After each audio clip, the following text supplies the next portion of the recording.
Everybody, welcome to the Broncos softball field as we get set for the home opener for the Broncos softball team as they take on the Virginia Blue Devils. Tim Ringhoffer joining you.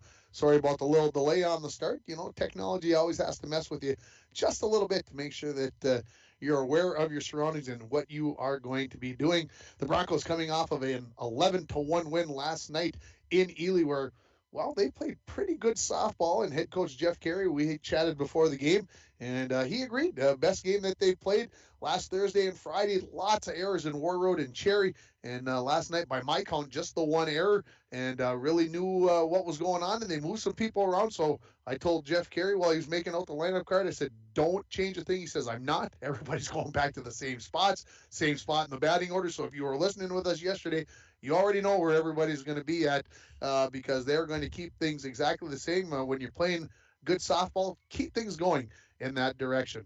When we look over at the Virginia Blue Devils and when talking with their head coach, longtime head coach Bob Cohn, he talked about the fact that his team is the youngest he has had in 20 years of coaching. Talked about his outfield being a ninth, an eighth, and an eighth grader, and just finding ways to make sure that this team gets better and better every game. And so that's something that we're working through. Oh, I was going to say, we were going to have a different starting center fielder, but I see why she was outside of the fence picking up a ball, and I thought, I better get a new lineup card put together because what I just told you about the Bronco lineup being exactly the same was not going to be the same. Again, this is the home opener. It's May 10th, and the Broncos, after playing 8 games on the road, finally get to put on the purple jerseys and play at home, and they'll get an opportunity to see what they do here on their home field. We'll take a break on the Hometown Hobby and Crafts pregame show. Have you checked out Hometown Hobby and Crafts' large array of merchandise?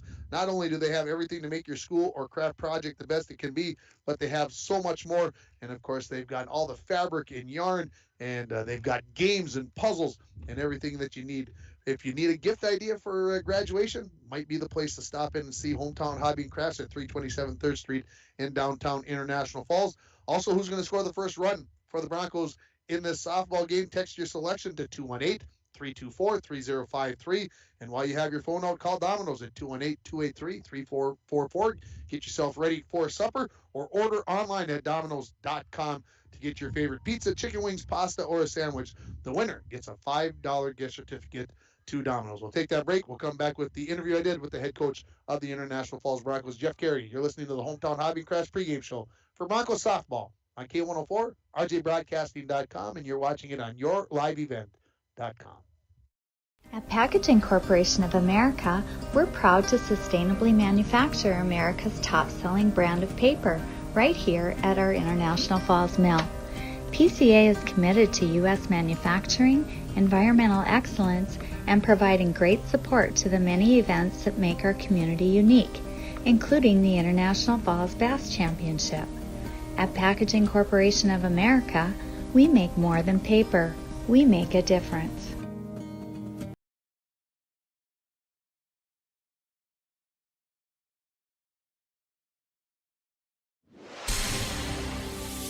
And we're back with breaking news. The new Coke Zero Sugar might be the best Coke ever. That's right, Jim. With an improved taste and 0 calories, make sure...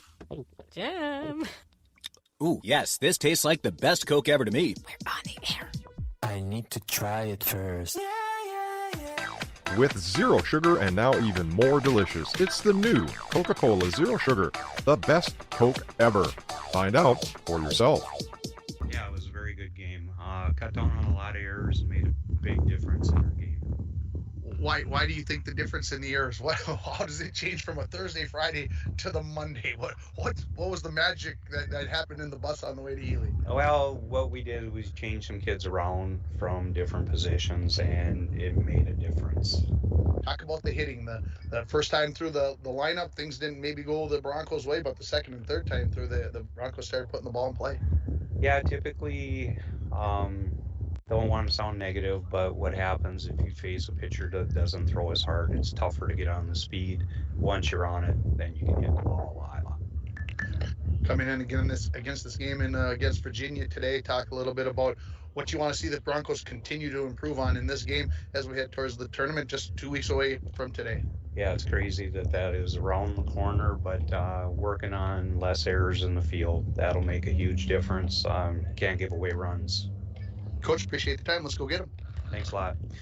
That is head coach Jeff Carey. I promised him that I would only keep him on for a minute. That was a minute and 10 seconds. I told him I owed him 10 seconds the next time, and we appreciate his time there. Again, Jeff's not a big talker, doesn't like to do the pregame interview, but 2 days in a row I got him. I was pretty proud of myself that I talked him into it. And, of course, when you're coming off of a win, it's a whole heck of a lot easier. Again, the Broncos winning 11-1 yesterday as they moved to 4-4 on the regular season. And the Broncos are just completing their warm-ups. The Blue Devils will come out here momentarily. So why don't we take another break here on the Hometown Hobby and Crafts pregame show. A reminder to get your text in. I got a couple of texts while that interview was going on in the commercial. And get your guess in here who you think is going to score the first run for the Broncos in this game. Again, 218-324-3053 is the number to text. And while you have your phone out, give Domino's a call or go online and order that favorite pizza, chicken wings, pasta, or a sandwich. You could win a $5 gift certificate to Domino's. You're listening to the Hometown Hobby and Crafts pregame show for Bronco Softball on K104, rjbroadcasting.com, and yourliveevent.com. Power interruption can be scary. How long will you be without power? What will happen to the food in the fridge? But there's nothing to fear if you have the power you can trust with a standby generator fueled by Lakes Gas. A propane standby generator powered by Lakes Gas kicks on instantly after a power interruption and is so quiet that you won't worry about waking the neighbors. Lakes Gas, serving the Northland for 60 years. Visit our website at www.lakesgasco.com. Rainy Lake Medical Center is proud to offer local athletes a robust sports medicine program that includes comprehensive rehabilitation for athletic injuries, post-surgical rehab, and return to sports guidance. Rainy Lake Medical Center's Advanced Concussion Management Program offers additional protection and peace of mind to athletes and parents. For more information, call Rainy Lake Medical Center Therapy and Wellness Department at 283-5420. Good luck, athletes, on a successful year from Rainy Lake Medical Center. Welcome back to the pregame show, joined by head coach of the Virginia Blue Devils, Bob Cohn. Coach, is this the last year or not? Be honest with me now. Well, this is the last year of Blue Devil softball. I'll let you know that for sure. So, that's about all I'm going to say right now. We'll have to see how things develop. I got some irons in the fire, Sure. with doing hockey and stuff. So I don't know if I want to go away from the area or if I want to stay in the area yet or not. So I'll have to talk to the missus and see just what she comes up with at the end of the softball season. Yeah, we've been talking for a long time. This is the last one. Maybe it really will, but I could see why you'd stick around as well. Talk about how the Blue Devils have fared so far this season. Well, we're a very, very young and experienced team. Some of the kids that we expected, a couple of kids did not come out this year. A senior that we expected to play quite a bit decided that school and working was more important, which, that's fine too. One kid's on vacation, so it's really been a struggle so far, but the kids have not quit. They've come to practice, they've come to the games, they've given their best effort, and as coaches, that's all we can ask for. And I'm proud of the kids. At least they're trying very hard, but they're very, very young. Talk about what they've done well so far this season. Well, we've struggled, really. Okay. We have struggled.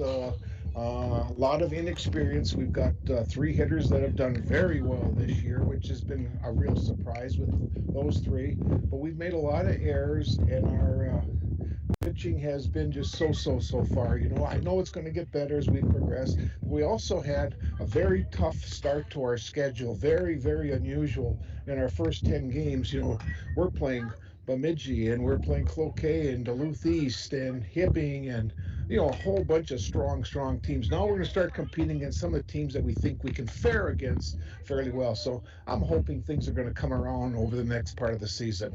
Is the reason for that schedule the way it's always been, or is it because you guys are going to be Rockridge next year, and so you had to schedule some of those schools in to kind of get them in the door? It has been that way throughout all the years. The only difference was they added Bemidji to our schedule this year, and with the rescheduling and stuff, that's just the way things have just fallen into place. So unfortunately for a young, inexperienced team like this, it didn't really help our young kids. But like I said, I'm sure things are going to develop now as we start playing against some of the teams that I think we can match up quite evenly with. Talk a little bit about Section 7 2A, who you see in there, who you've seen, and who you think is going to be the team to beat maybe coming down the stretch in the playoffs. Well, Proctor's got a loaded team once again. They got a great pitching, and they've got just an outstanding team coming back from last year where they lost in the section finals. I think Evelyn Gilbert has probably got 3 or 4 of the better kids in the section. They got 2 very strong pitchers and a couple other key players. I think they're going to be right there also. But other than that, I think it's going to fall off quite a bit. Greenway is down a little bit. They may be in the Final Four also. But again, Proctor's definitely got to be the favorite. Evelyn Gilbert number 2, and I would probably say Greenway is probably the 3rd strongest team in our section. Coach, appreciate the time. Good luck. Oh, I appreciate visiting with you, Tim, and it's great coming up here. And who knows, maybe in a couple of years, we'll have to see what happens. Maybe with Rock Ridge, or who knows. But thanks. That is head coach Bob Cohn of the Virginia Blue Devils. And that voice sounds familiar. If you watch hockey on My 9 during the winter, he is the voice for Virginia Public Access and the voice for My 9 Hockey. So that may be where you've heard that voice before. And, of course, when we get to the same game, we always have a chance to sit down and talk, not only for hockey, but, of course, he does Virginia basketball along the way as well. So we always have an opportunity to have a good talk. And as I mentioned at the start of the interview, he's been saying for years he came up here, oh, this is the last year. And then the next year it's, oh, this is the last year. And it's just how it happens when you got the opportunity and you can keep going 1 year at a time. When you feel good enough, you stay with it. The Virginia Blue Devils are out in the field. They are completing their warm-ups here. We're going to take a short break here. And when we come back, we're going to give you the keys of the game and the starting lineups as the Broncos take on the Blue Devils in softball. You're listening to the Hometown Hobby and Crafts pregame show for Bronco Softball on K104 and online at rjbroadcasting.com.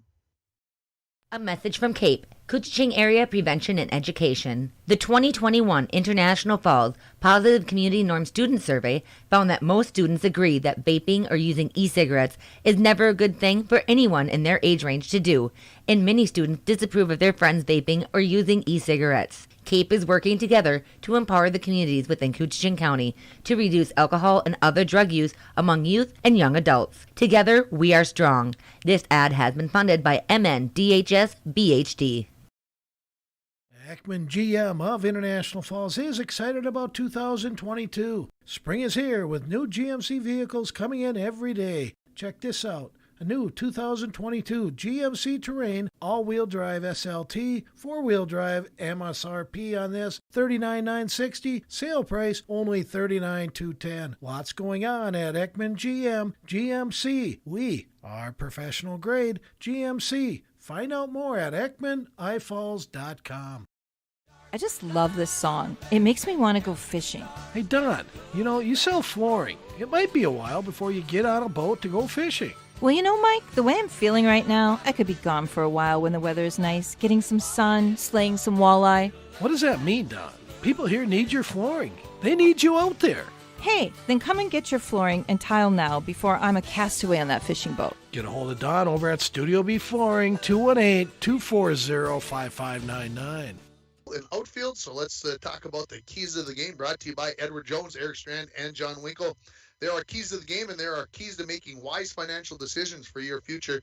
Let Eric Strand and John Winkle help you make those choices. Stop in and see them at 445 4th Street or give them a call at 218-283-6464. Edward Jones, member SIPC. Well, the Broncos 11-1 win yesterday in Ely. You would think that things would be a little more difficult against a AA school in Virginia here, but we talk about Bob Cohn's talking about his inexperience of his club, the youth of this team. For me, the key to the game, keep doing what you did yesterday. Coach Jeff Carey kept everybody in exactly the same spot. Try to find a way to keep that momentum going as you head down the final stretches of this season. Again, just 2 weeks from today, the playoffs will get started. And I know I was online today looking at the QRF, or looking for the QRF, I'll rephrase. And nothing there on a QRF, so I don't know if they're going to go to a coach's vote, which some people would prefer to see, versus the QRF. But, of course, you're not going to get to play everybody, so we'll see how this all plays out down the stretch. But, again, it will be 2 weeks from today. Both the Bronco and Little Fork and Indus softball teams will all be in playoff action, so hopefully we'll be able to bring you as much softball action that week. Hopefully the teams make a big run through the playoffs, and we get to have some fun along the way, following them down the stretch here, and hopefully the weather stays nice. As what a beautiful day it is here. About 70 degrees here. The wind blowing, you can hear that in the microphone. We're standing out in right field, and the right field area a little damp, little still soggy out here. So the ball that maybe is hit down the right field line is going to get a little wet. They'll have to bring a new one into play. And, of course, maybe the players are going to have to make sure that they don't slip and fall as they try to maybe lay on the brakes. So that's something to be considered as well in this game. That's the Edward Jones, Eric Strand, and John Winkle keys to the game. Let's give you the starting lineups brought to you by the Sports Shop for honest service and fair prices on bikes, baseball and softball equipment, inline skates, and more. The Sports Shop in downtown International Falls. Let's start with the visitors. The Virginia Blue Devils leading off and pitching will be number 19, Ayla Locken. Batting second and playing center field will be number 6, Madeline Seppi. Batting third and catching will be Kylie Marolt. Batting fourth, the third baseman, Janie Potts. Batting fifth and playing shortstop will be Chesney Bernard. Batting sixth, the first baseman, Emily Pontonen. Batting seventh and playing left field will be Chance Colbert. Batting eighth, the second baseman, Kenzie Bernard. And Anna Fink will be the number 9 batter, and she will be playing in right field. So, again, the batting order for Virginia: Locken, Seppi, Marolt, Potts, Bernard, Pontonen, and Colbert, Bernard, and Fink. Looking over at the Broncos, again, same starting lineup, exactly the same spots, same batting order. Leading off and playing third base will be Cale Taylor. Batting second and playing shortstop, Lola Valenzuela. Batting third, the pitcher, Gracie Swenson. Batting fourth and playing first base, Izzy Valenzuela. Batting fifth, the center fielder, Haven Pellin. Batting sixth, Gracie Bowles, and she's playing in right field. Brooklyn Tomczak is out in left field. She bats none in the 7th spot. Sylvia Valenzuela is the catcher. She's batting in the 8th spot. And Hannah Anderson, who had a very nice day, she was our North Star Electric Energy Star player of the game from yesterday. She's batting in the 9th spot. She is playing second base. So, again, the batting order: Taylor, Lola Valenzuela, Swenson, Izzy Valenzuela, Pellin, and Bowles. And then Tomczak, Sylvia Valenzuela, and Hannah Anderson. So, a third of the starting lineup has the last name Valenzuela, and that keeps everybody honest. I was going to say if they got a chance to play in the basketball game together, but of course Izzy's a senior. I don't think we're going to have to ever have that happen, but it's a good problem to have when you've got those number of good athletes on your team. The coaches and the umpires are getting their final instructions going over the ground rules, and we'll take a final break here, and then we'll come back with the first pitch from the Bronco softball field, the home opener for Bronco softball. You've been listening to the Hometown Hobby and Crafts pregame show on K104, RJBroadcasting.com, and YourLiveEvent.com. If you want to get away, book your vacation from Falls International Airport. Falls International Airport offers direct nonstop flights to Minneapolis daily, along with a nonstop charter flight to Laughlin, Nevada, March 7th to the 11th. For more information and to book your Laughlin trip, visit internationalfallsairport.com and click on Charters. With modern terminal, free parking, free Wi-Fi, shorter lines, easy baggage claim, and more, you'll be happy you booked your flight out of Falls International Airport.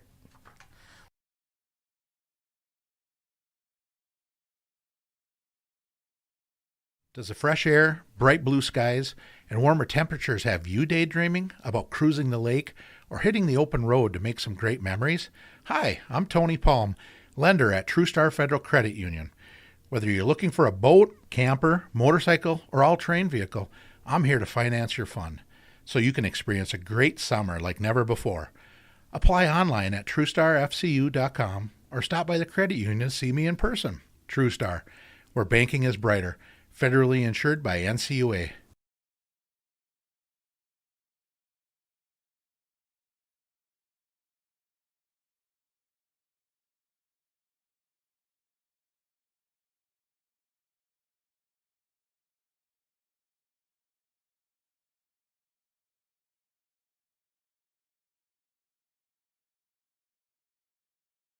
Packaging Corp.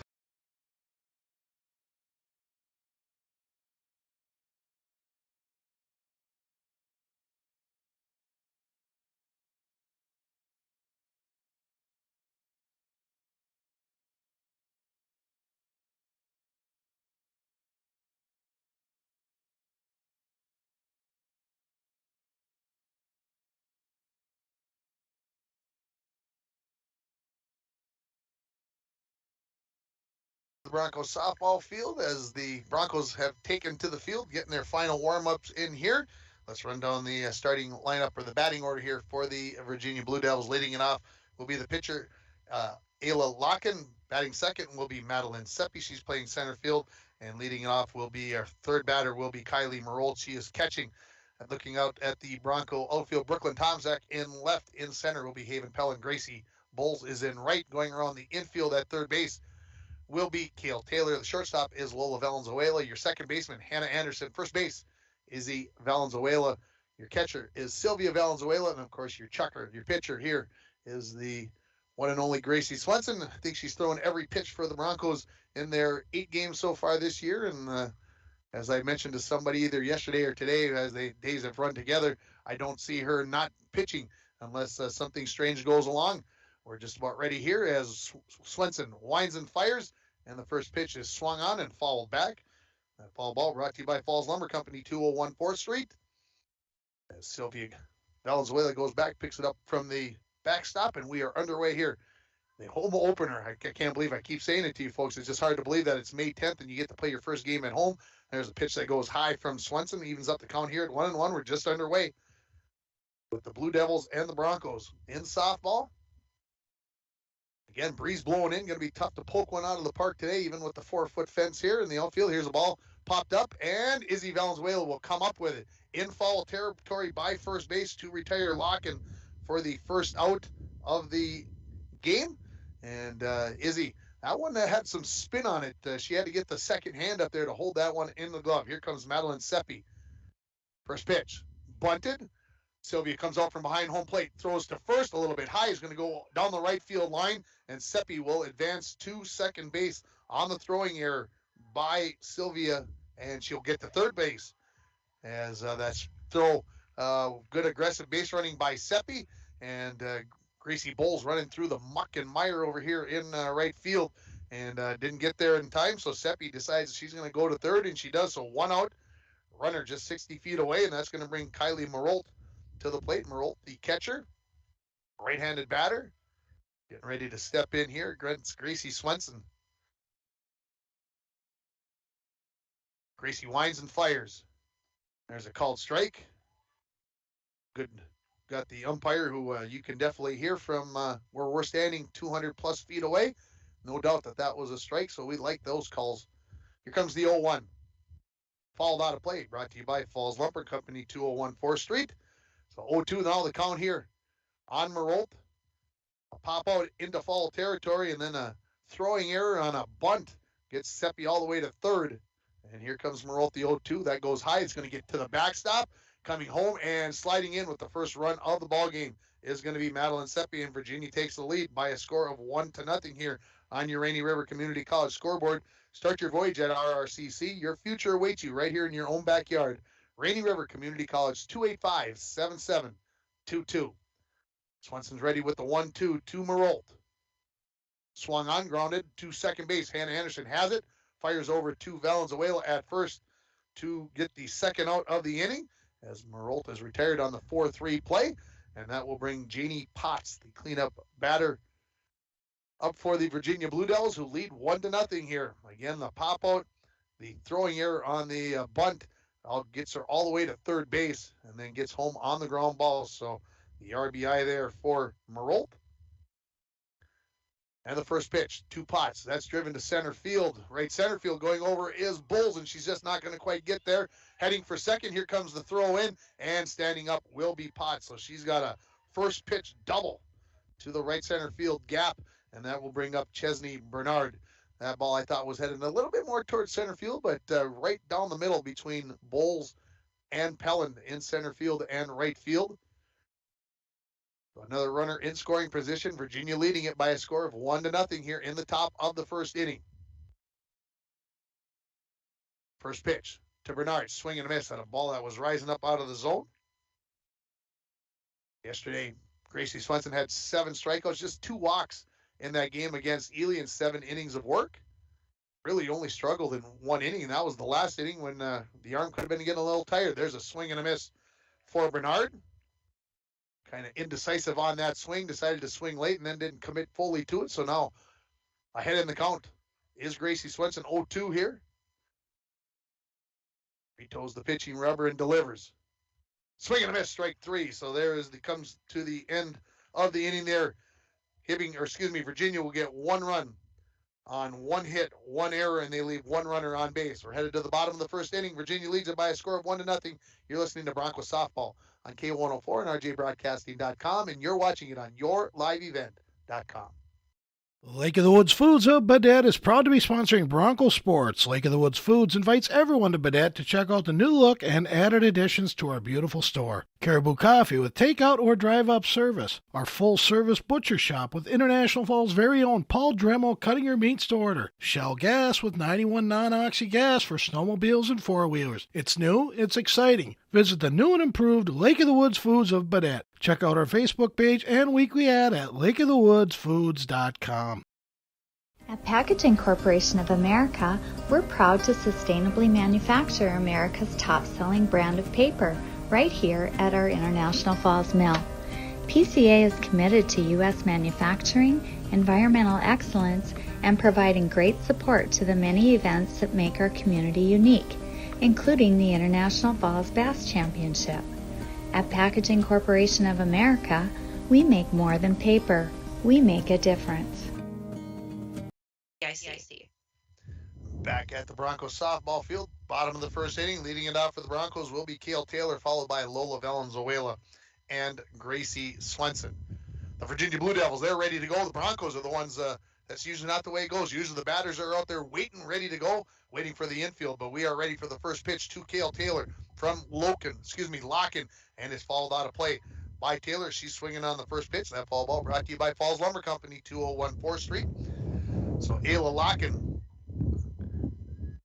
just I believe a ninth grader, if I remember correctly. Second pitch is down on the dirt, 1-1, as you can hear the wind picking up from our back again, blowing right in from right field into the batter's face. So again, to poke one out of here today, you're going to have to hit it further than it would normally have to go. The 1-1 swung on, fouled out of play. So 1-2 now. Falls Lumber Company, 201 4th Street.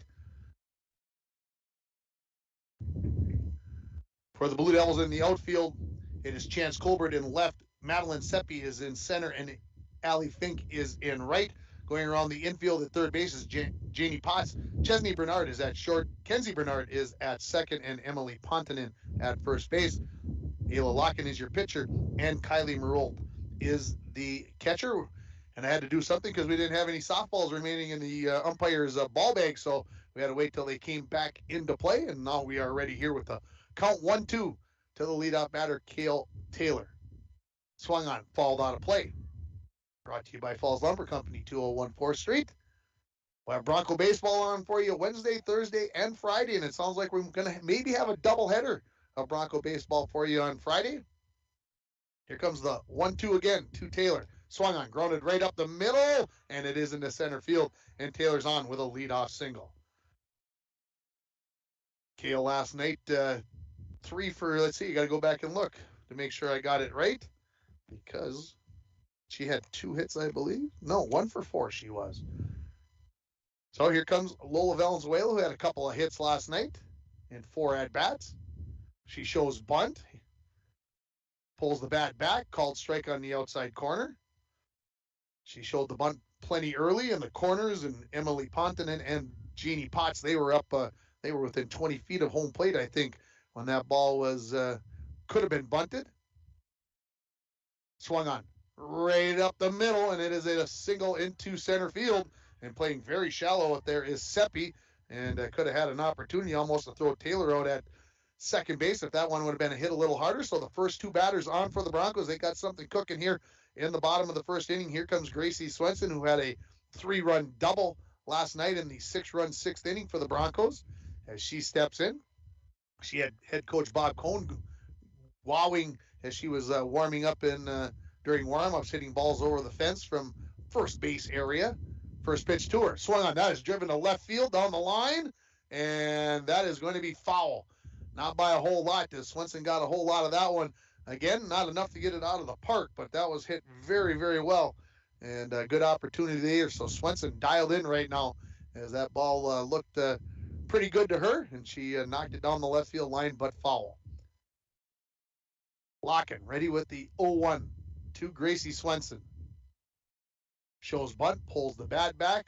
Little high, says the umpire, so 1-1 is the count. On first base is Cale Taylor. On second base is Cale Taylor. On first base is Lola Valenzuela.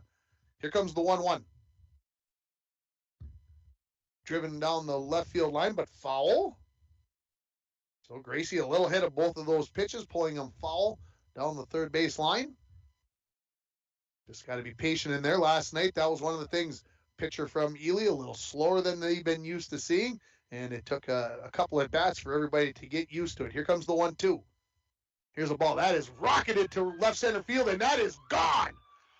3-run home run, and she better make sure she touches first base. Gracie Swenson, she goes back and touches it, and the Broncos lead it by a score of 3-1.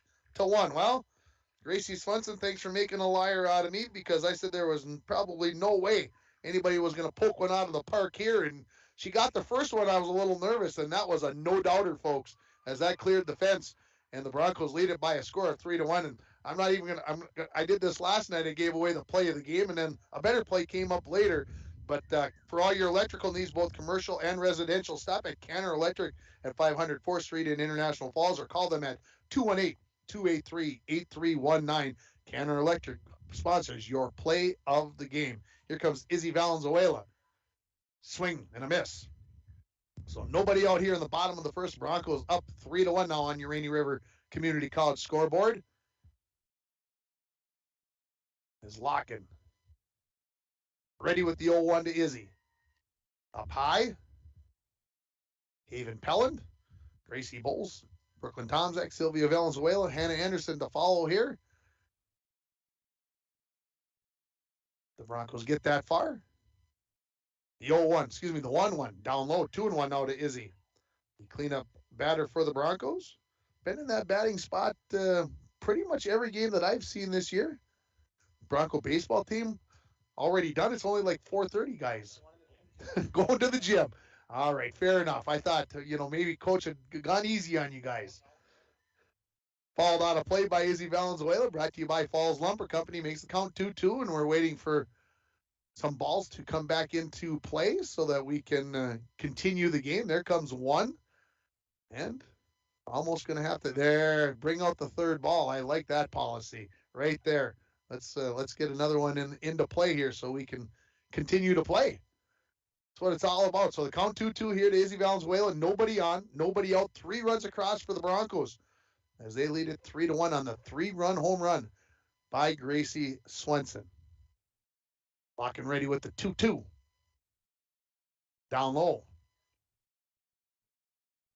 So Izzy last night took a couple of hit by pitches. One on the 3-2 count like she has right now. And that is ball 4. So here comes Haven Pelland, who had a couple of hits last night, a run scored. Matter of fact, the first run of the game. And, of course, that's going to go to Cale Taylor, as I recall now. And I know we got a couple of guesses, so we've got a couple of winners in our Domino's first run of the game. So congratulations, guys and gals, and come into the station and pick up your gift certificate. I'll have them hopefully taken care of for you in the morning. I'll write myself a note here in a few moments. To the leadoff hitter, Cale Taylor, I mean, that's where you got to go, right, Mike? I agree with you. First pitch to Haven Pelland. Swing and a miss on a pitch down and outside in the zone, looks like from where we're standing. Haven was told last night, or no, that was Sylvia that was told that it was Mara that helped. We'll see if maybe that could work again. The 1-1. No disrespect to Mara, for heaven's sakes, though. So the count moves to 1-1 here. Still nobody out in the bottom of the first inning. The Broncos 3 runs across, and Izzy Valenzuela on first base. Pitch on the way. Popped up in the infield. And the second baseman going back to the edge of the grass, that is Kenzie Bernard, who's going to come up with the first out of this bottom of the first inning. So up comes Gracie Bowles. Gracie last night in that game. 1 hit in the game against Ely in that 11-1 win. Locking, taking a little extra time. Now she's ready with the first pitch to Bowles. Popped up in the infield. Guess who? Kenzie Bernard comes up with the catch. So back-to-back pop-outs to the second baseman, Kenzie Bernard. And that will now bring Brooklyn Tomczak up.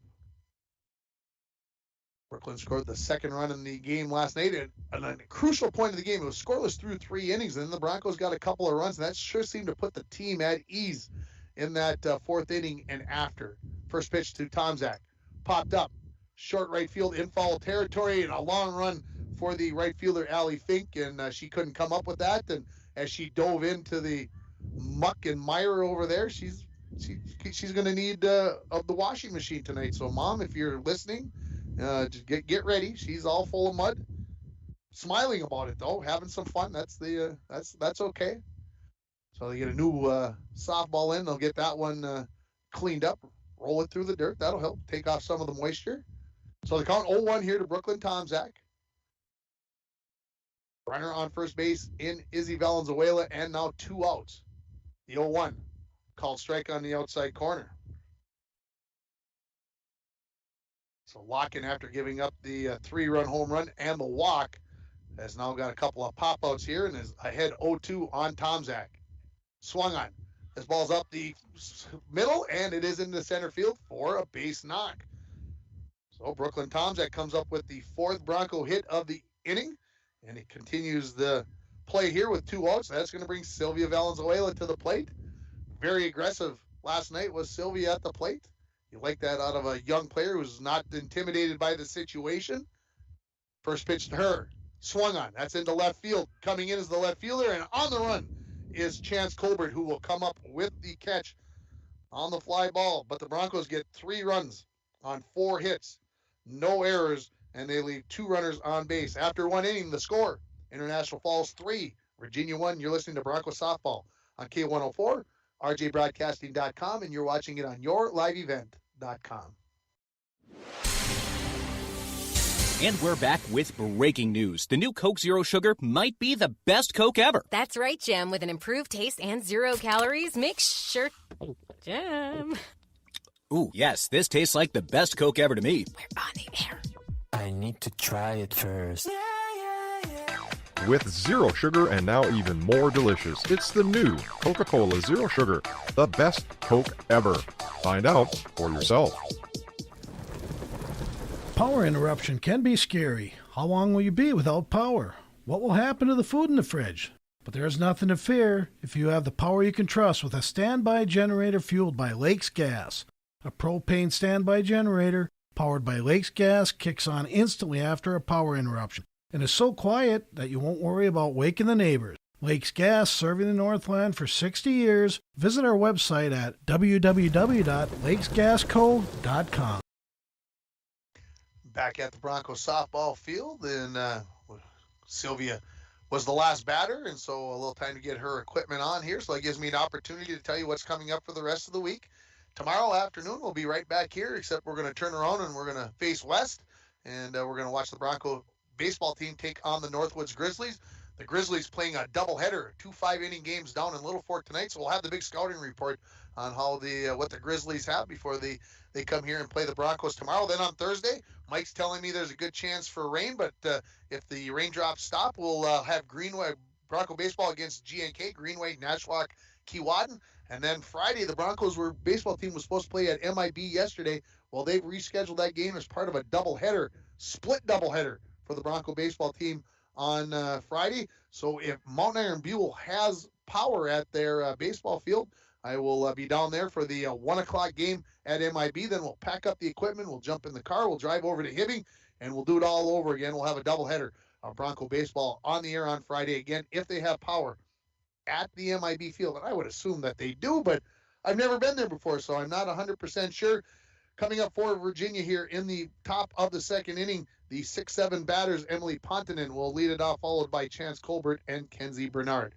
First pitch, driven to left field. Brooklyn Tomczak on the run, and she comes up with the basket catch with 2 hands. Nice job by Tomczak. She did a good job last night in left field as well. Let's give that the Snap decision of the game. Snap Fitness on Shorewood Drive is a 24-hour facility with free weights, tanning, hydro massage, and more. Personal training is available. Give Haley Silvers a call at 218-283-0020. First pitch to Chance Colbert is down low. from Gracie Swenson. One out here in the top of the second inning. The Broncos lead it 3-1 on your Rainy River Community College scoreboard. The 1-0 ground ball right to Cale Taylor at third base.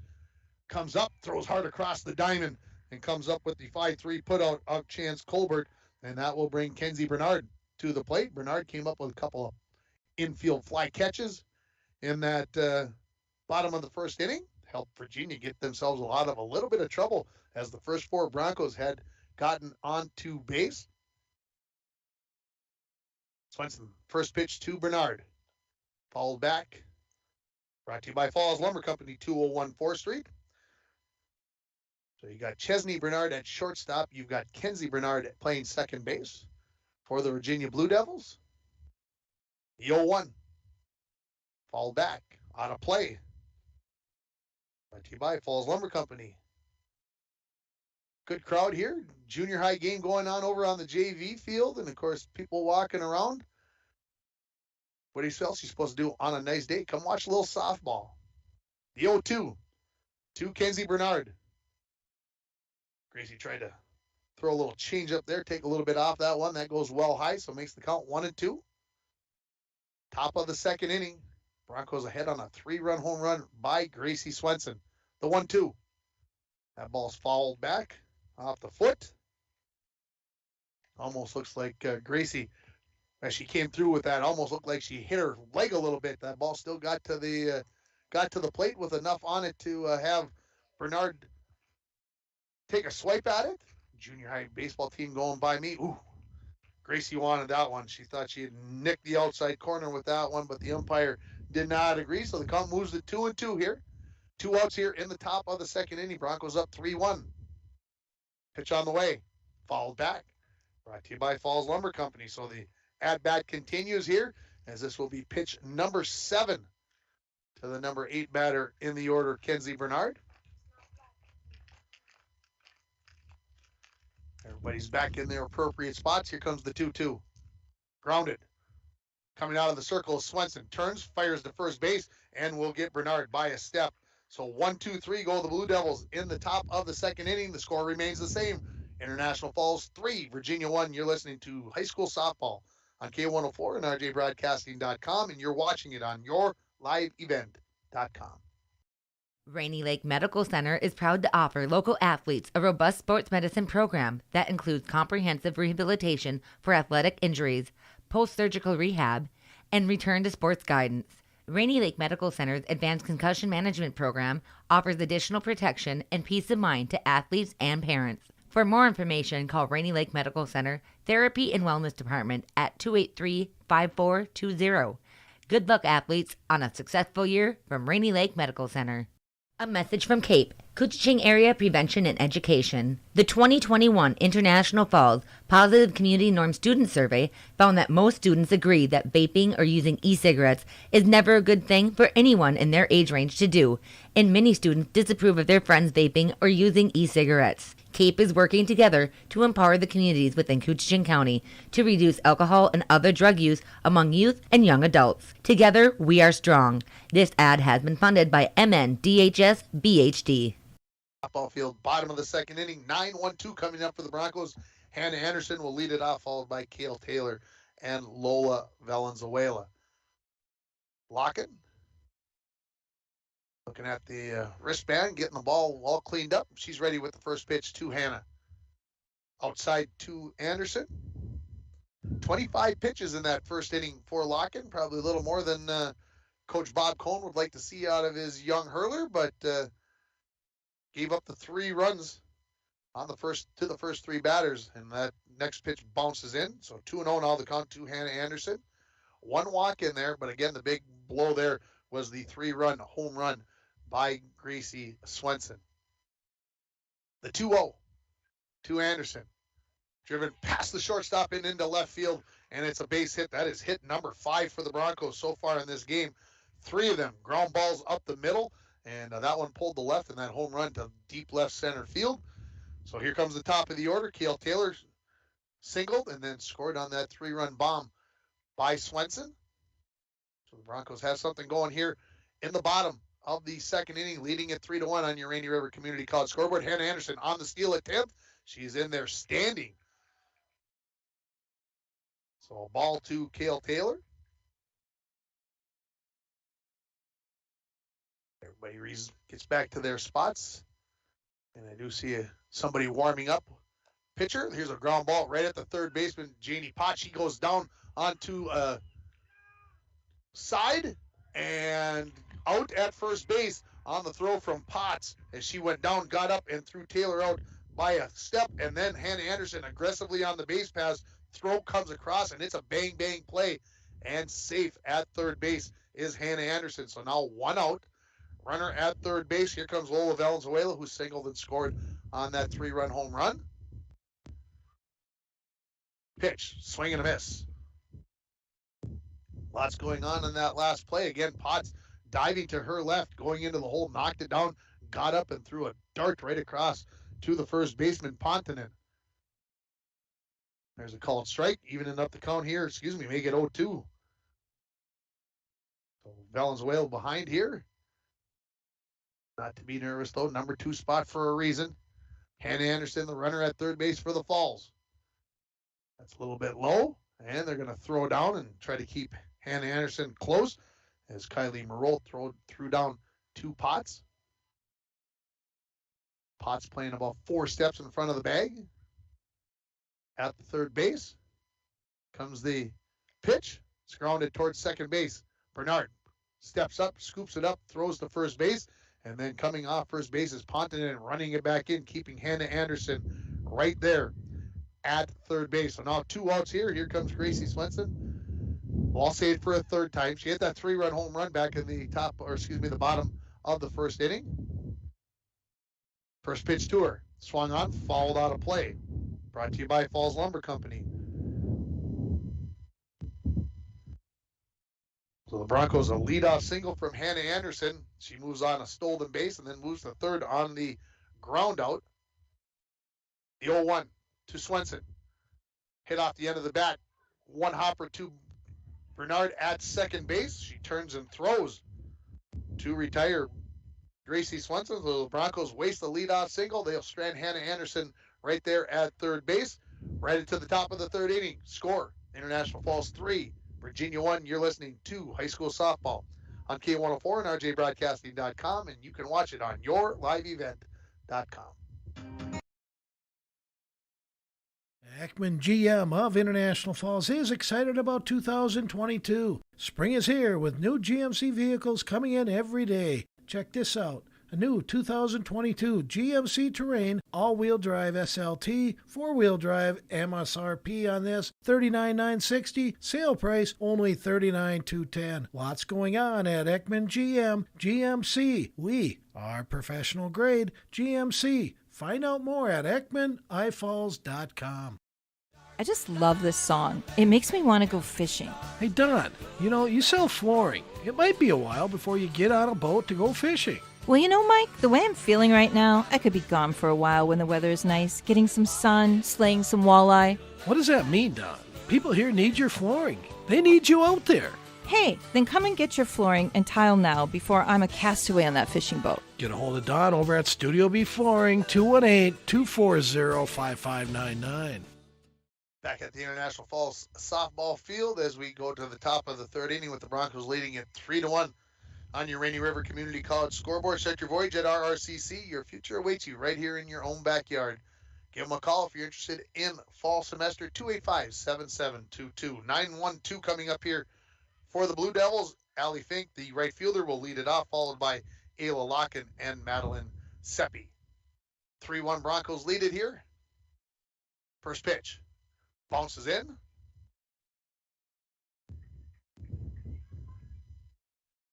Again, this is game number 9 for the Broncos on the season, 4-4.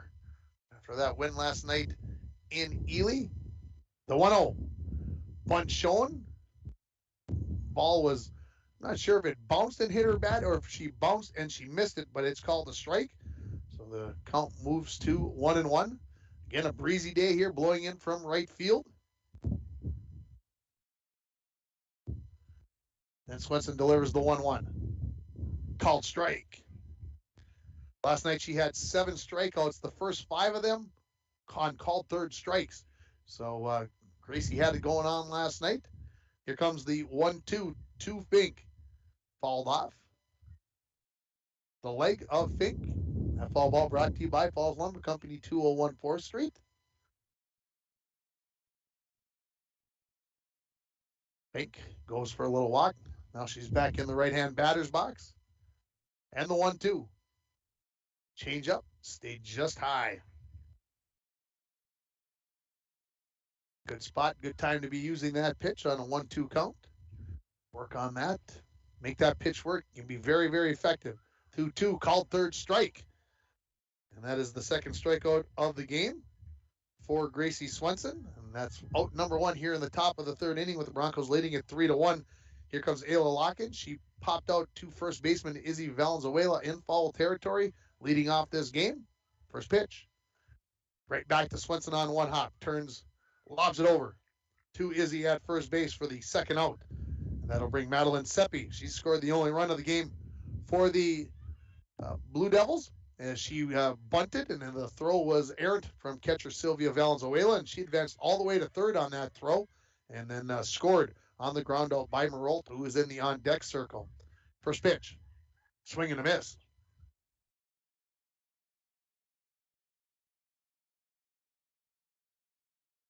One hit for the Blue Devils so far, and that goes to Janie Potts, the cleanup batter, and there's a strike on the outside corner, so 0-2 now the count. On Seppi. Swenson working quickly. 0-2 on the way. Just missed.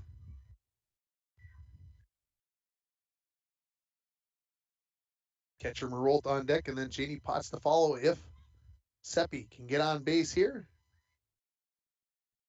The 1-2. Up high. Gracie seeing if she can get Seppi to chase one out of the zone, and Seppi not biting in on that, not taking the bait. So now we'll see what happens here on 2-2. Change up. Ooh, just hung in there. Got a piece of it. Tried to hold the weight back, but came through and fouled it out. Brought to you by Falls Lumber Company, 201 4th Street. So we'll do it all over again. The 2-2. On the way. Called strike three. So a couple of strikeouts. Both of them called strike threes in that inning. 3 strikeouts in the game. Same score as we head to the bottom of the third inning. Broncos 3, Blue Devils 1. You're listening to Broncos Softball on K104 and RJBroadcasting.com. And you're watching it on YourLiveEvent.com. If you want to get away, book your vacation from Falls International Airport. Falls International Airport offers direct non-stop flights to Minneapolis daily, along with a non-stop charter flight to Laughlin, Nevada, March 7th to the 11th. For more information and to book your Laughlin trip, visit internationalfallsairport.com and click on charters. With modern terminal, free parking, free Wi-Fi, shorter lines, easy baggage claim, and more, you'll be happy you booked your flight out of Falls International Airport. Lake of the Woods Foods of Baudette is proud to be sponsoring Bronco Sports. Lake of the Woods Foods invites everyone to Baudette to check out the new look and added additions to our beautiful store. Caribou Coffee with takeout or drive-up service. Our full-service butcher shop with International Falls' very own Paul Dremel cutting your meats to order. Shell Gas with 91 non-oxy gas for snowmobiles and four-wheelers. It's new, it's exciting. Visit the new and improved Lake of the Woods Foods of Baudette. Check out our Facebook page and weekly ad at lakeofthewoodsfoods.com. Izzy Valenzuela, followed by Haven Pellin and Gracie Bowles. 3-1, the Broncos lead it on the strength of a 3-run home run by Gracie Swenson back in the first inning. And we're ready here for the bottom of the third. Izzy reached on a walk, was stranded at second base. First pitch bounces in. And some tough news to share. Many former Broncos had Tony Miller as a head coach at baseball from 1967 to 1993. Tony passed away earlier today, so condolences to his family as the 1-0 pitch to Izzy is up high. And again, head coach for 27 years. That's a long time to be the head coach. The 2-0. Down low. So Valenzuela worked out a walk in the first inning. Let's see if she can get one going here and get something started for the Broncos in the third inning with that 3-1 lead on your Rainy River Community College scoreboard. Pitch on the way, low, and it is a 4-pitch walk. So Izzy jogs down to first, her second walk of the game, and Haven Pellin comes up. She popped out to the second baseman, Kenzie Bernard, back in that first inning, and here comes head coach Bob Cohn out to the circle. He's going to get his entire infield together. This mound visit is brought to you by Service Master of International Falls. For a home that is professionally cleaned all year round, call Service Master at 218-283-4475. Todd and Gretchen will take very good care of you. So Coach maybe just wanted to settle his hurler down there as she gives up a 4-pitch walk to the first batter. And that's all. Looks like a little pep talk there. Is Bob going to take the walk back? Now he's talking with his catcher, Marolt. Making sure everything's dialed in here. Everybody's on the same page. Here comes Pellin, as I mentioned, popped out in the first inning. Izzy Valenzuela on first base after the walk. First pitch called strike. Well, whatever Coach Cohn said looked like it worked. And she brought that one into the strike zone. Here comes the 0-1. Down low. Broncos looking to get above the 500 mark here as they are 4-4 on the season.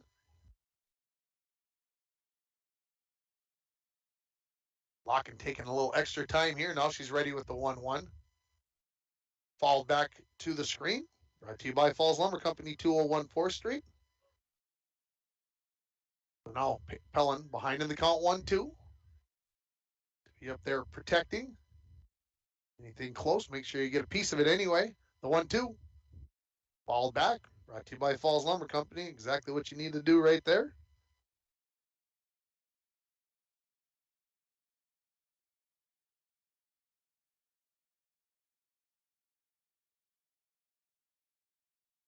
Locken ready with the 1-2. Swing and a miss, strike 3. Now the throw down to first base. That's going to get into right field. Izzy's going to try to get to second base. Here comes the throw. She slides in safely. So very aggressive after the strikeout by Pellin for the first out of the third inning. And Valenzuela heads on down to second base, standing in scoring position. Here comes Gracie Bowles, who popped out to the second baseman. Bernard also in this back in this first inning. The first pitch from Locken. Swung on. Shortstop. Gobbles it up. Chesney Bernard fires over to first base to retire Bowles on one pitch for the second out. And that helps the Virginia cause right there. If the schedule is right, what I'm seeing on my phone, the Broncos don't have another game this week, although with things that have been canceled over the last few days, you never know what could be rescheduled. Here comes Brooklyn Tomczak. She had a single and was stranded at first base in the first inning. First pitcher well outside. So you got the Bernards in the middle of the field for the Blue Devils. Chesney at short and Kenzie at second base. Here comes the 1-0 to Tomczak. Bounces in. Good scoop there by Marolt, the catcher, to keep that one from heading to the backstop and allowing Izzy Valenzuela to advance to third base. Broncos looking to add to their 3-1 lead. This one also bounces in. This one does get past Marolt to the backstop, and advancing down to third base is Izzy Valenzuela. So 3-0 the count to Brooklyn. Sylvia Valenzuela waits in the on-deck circle, hoping to get an opportunity here in this third inning. The 3-0. Way outside, and a walk. So Tomczak on base twice in this game, and that will bring Sylvia to the plate. She lined out to the left fielder, Chance Colbert, to end the first inning. Hit the ball pretty hard, but Colbert on the run comes up with the catch. First pitch to Sylvia from Locken. A little bit low. Throw down to third base to keep Izzy close. She's getting a pretty good lead off the base. Locken looks into the dugout. I think Coach Cohn said something. Here comes the 0-1. Ground ball. That is going to be foul. Jeff Carey, coach, with a good pickup there in the third base coach's box. So the runners will stay at first and third. Runners at the corners here with 2 outs. Valenzuela, Sylvia with a chance to add to the Broncos' 3-1 lead. Swing at one down in the dirt. Makes the count 1-2. And Tomzak will advance down to second as that ball rolled away from the catcher Marolt. So now 2 ducks on the pond there for Sylvia. Comes former head coach Kevin Gordon on his bicycle. Come to watch the Broncos. The pitch way outside. So 2-2 now the count to the number 8 batter in the order. Izzy Valenzuela at third. Brooklyn Tomzak at second. Locken. She's ready with the 2-2. Down low. So just the second full count for Locken in this ball game. She's been in the strike zone, just the 1 walk so far. No, just the 1 strikeout. And that one's outside, and there's the second walk of this inning. Excuse me, the third walk of this inning. So that is 4 in the game. I was looking previous to this inning, as I apologize. Here comes Hannah Anderson, who had a single, stolen base, was stranded at third base in the second inning. Bases loaded here with 2 outs. Broncos leading 3-1. First pitch. Swing and a miss. Hannah liked what she saw on that one and came up empty on that swing. Hannah wearing the gold belt that nobody else apparently likes. Here's a swing left field. Excuse me, right field. And running into each other are the second baseman and the right fielder, and it will be Kenzie Bernard who comes up with the fly ball out to retire Anderson and the Broncos in the third inning. The Broncos are going to get 3 walks, but they cannot take advantage. They will score no runs, and they'll leave the bases loaded. 3 innings complete. The score, International Falls 3, Virginia 1. You're listening to Bronco Softball on K104 and rjbroadcasting.com, and you're watching it on yourliveevent.com. Does the fresh air, bright blue skies, and warmer temperatures have you daydreaming about cruising the lake or hitting the open road to make some great memories? Hi, I'm Tony Palm, lender at TrueStar Federal Credit Union. Whether you're looking for a boat, camper, motorcycle, or all-terrain vehicle, I'm here to finance your fun so you can experience a great summer like never before. Apply online at TrueStarFCU.com or stop by the credit union to see me in person. TrueStar, where banking is brighter. Federally insured by NCUA. At Packaging Corporation of America, we're proud to sustainably manufacture America's top-selling brand of paper right here at our International Falls Mill. PCA is committed to U.S. manufacturing, environmental excellence, and providing great support to the many events that make our community unique, including the International Falls Bass Championship. At Packaging Corporation of America, we make more than paper. We make a difference. Virginia will bring the 3-4-5 batters up in this order. Kylie Marolt, Jeannie Potts, and Chesney Bernard. And through 3 innings of work for Gracie Swenson, the Bronco pitcher. She's got 3 Ks, no walks, and she's got 35 pitches, just 1 hit given up through 3 innings of work. And the grandson's in the house over there playing. See if I can get a handshake maybe here pretty soon from the boy as we get ready here for the 4th inning. I'm okay with the delay, guys. You can go ahead, and if I get a chance to get a handshake, I don't think he recognizes me with all my headgear on. He waves. First pitch on the way, swing and a miss by Marolt, who grounded out but got an RBI. Hey, buddy, how you doing? Good to see you. Yeah, hi. How you been? So 0-1 the count here. To Marolt. Swung on. Swenson goes towards third base, scoops it up a little high, and the tag out. And she's going to say, no, bobbled it. I thought she had tagged it, but it tagged her. But when she tagged her, the ball must have come loose a little bit. And so we'll call the error on the play there. And so Marolt on. And that will bring Janie Potts. She had a double and back in the first inning, but was stranded right there at second base as Chesney Bernard struck out following her. First pitch. Going on the first pitch and stealing the base without a throw is going to be Marolt. So into scoring position as the scoreboard shows a strike. So I'll follow along. So the count 0-1 here. 2 Potts. And a pitch on the way. Grounded towards third base. Kale Taylor knocks it down, throws late, fires high, and the runner from second base, Marolt, she's going to advance all the way around, and she is going to score on the throwing error by Kale Taylor, and advancing to second base will be Potts. So back-to-back errors by the Broncos get a run here for Virginia as they close the gap for them 2-3-2. And Taylor tried to fire that one across late, but got away from her a little bit. Here comes Chesney Bernard. As I mentioned, she struck out to end the first inning. She swings at the first pitch and bounces one back to the catcher, Sylvia Valenzuela. A foul ball brought to you by Falls Lumber Company, 201 4th Street. So that's the first run we've had since the first inning for either team, as we went scoreless in the second and third innings. Next pitch to Bernard is outside, 1-1 the count to Chesney. Potts, the runner at second base for Virginia.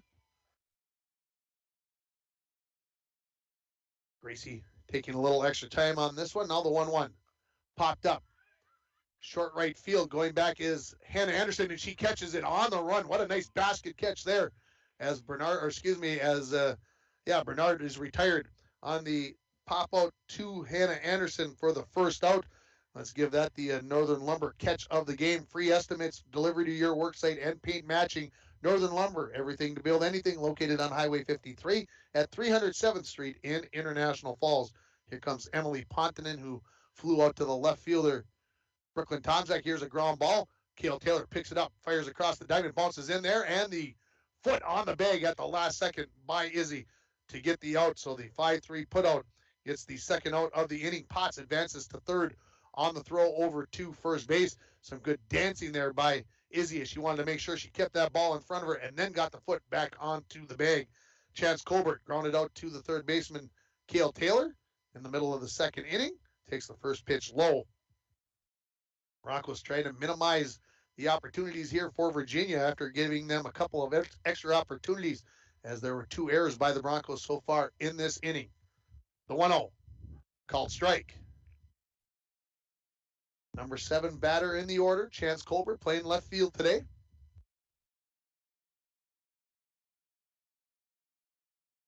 Gracie, want to keep that going right there. Swung on.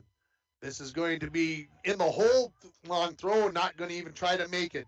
And so it'll be an infield hit for Chance Colbert and RBI, and we are tied at 3 as Janie Potts comes home from third base. And I think Lola made the right right choice there, as she went to her backhand to try to catch up with that ball, and throwing across there was just taking an opportunity to allow Colbert to advance the base.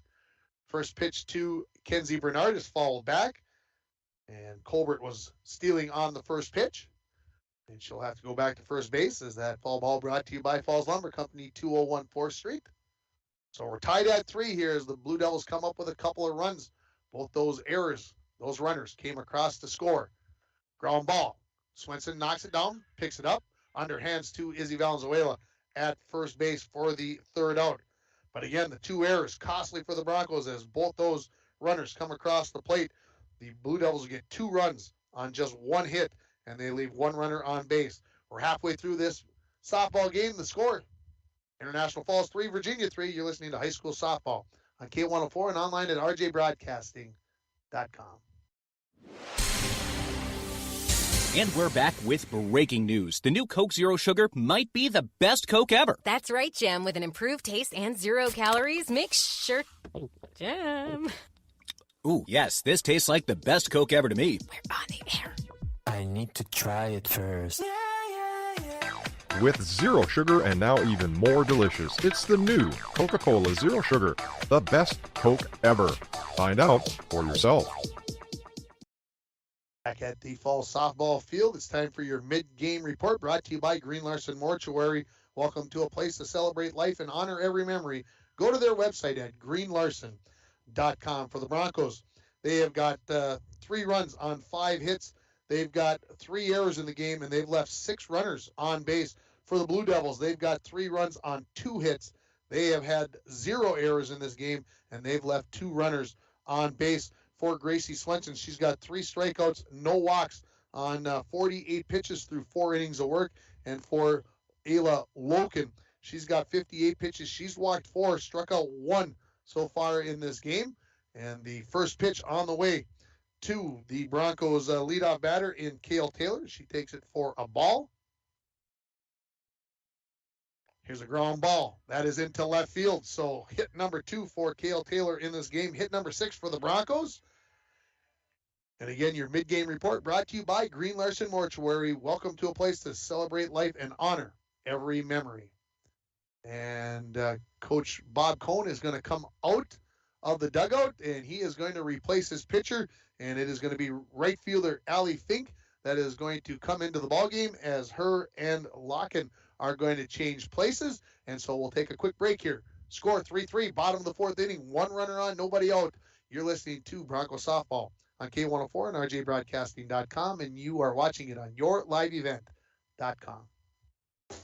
Get inspired. Rainy Lake Medical Center is proud to offer local athletes a robust sports medicine program that includes comprehensive rehabilitation for athletic injuries, post-surgical rehab, and return to sports guidance. Rainy Lake Medical Center's Advanced Concussion Management Program offers additional protection and peace of mind to athletes and parents. For more information, call Rainy Lake Medical Center Therapy and Wellness Department at 283-5420.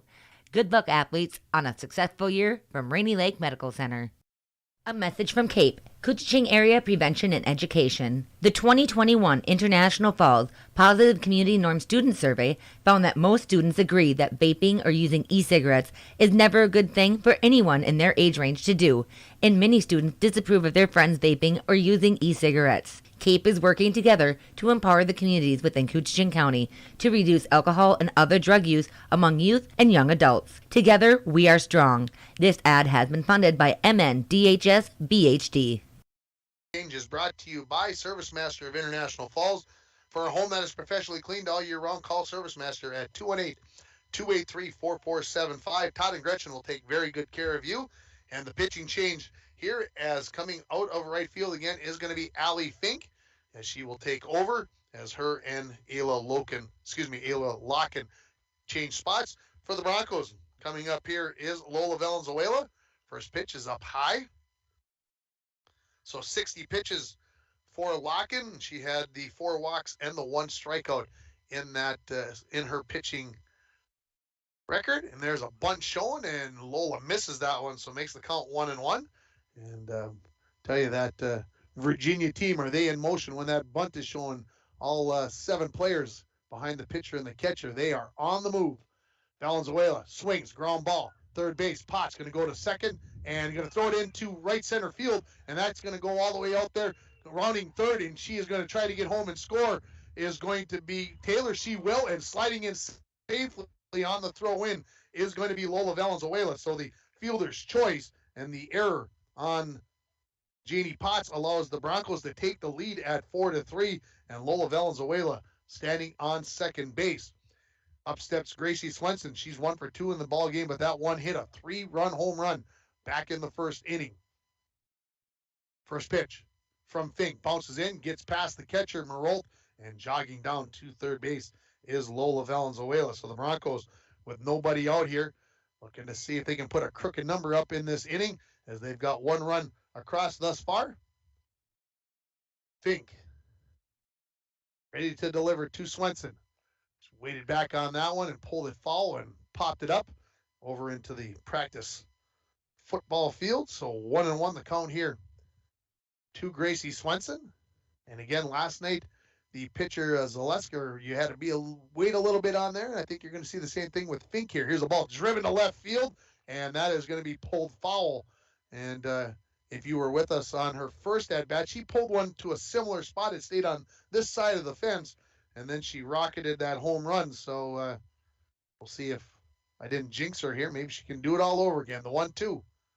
Driven to left field, and this one hits the fence on the inside. So she hit it in almost exactly the same spot, minus the fence being in the way. So the count remains 1-2 to Gracie Swenson. Need to keep that weight back just a little bit more and keep that ball about 8 to 10 feet to the right. And the Broncos will have something cooking here. Here comes the 1-2 again from Fink. Popped up. This is in short left field. Not sure if this is going to be in foul or fair territory. It is going to be in out of play, so the count stays at 1-2. So Swenson and Fink battling here in this at-bat. Fink came in relief. Here's the 1-2 again. Try to throw a little bit of a change up there, and that gets away from her. 2-2 the count. Waiting on deck is Izzy Valenzuela, who has a pair of walks so far in this game. The 2-2 to Swenson. Popped up. I think this one is playable. Maybe. Potts right along the fence on the third base line, comes up with the catch in foul territory for the first out. So Fink wins that battle as Swenson got a hold of a couple of pitches in that at bat, but pulled them foul. So here comes Valenzuela. Izzy with that pair of walks. Has yet to score in this game as the Broncos lead it 4-3 on your Rainy River Community College scoreboard. Takes the first pitch for a called strike. Rainy River, start your voyage right there. Your future awaits you right here in your own backyard. Give them a call, 285-7722. The 0-1. Up high.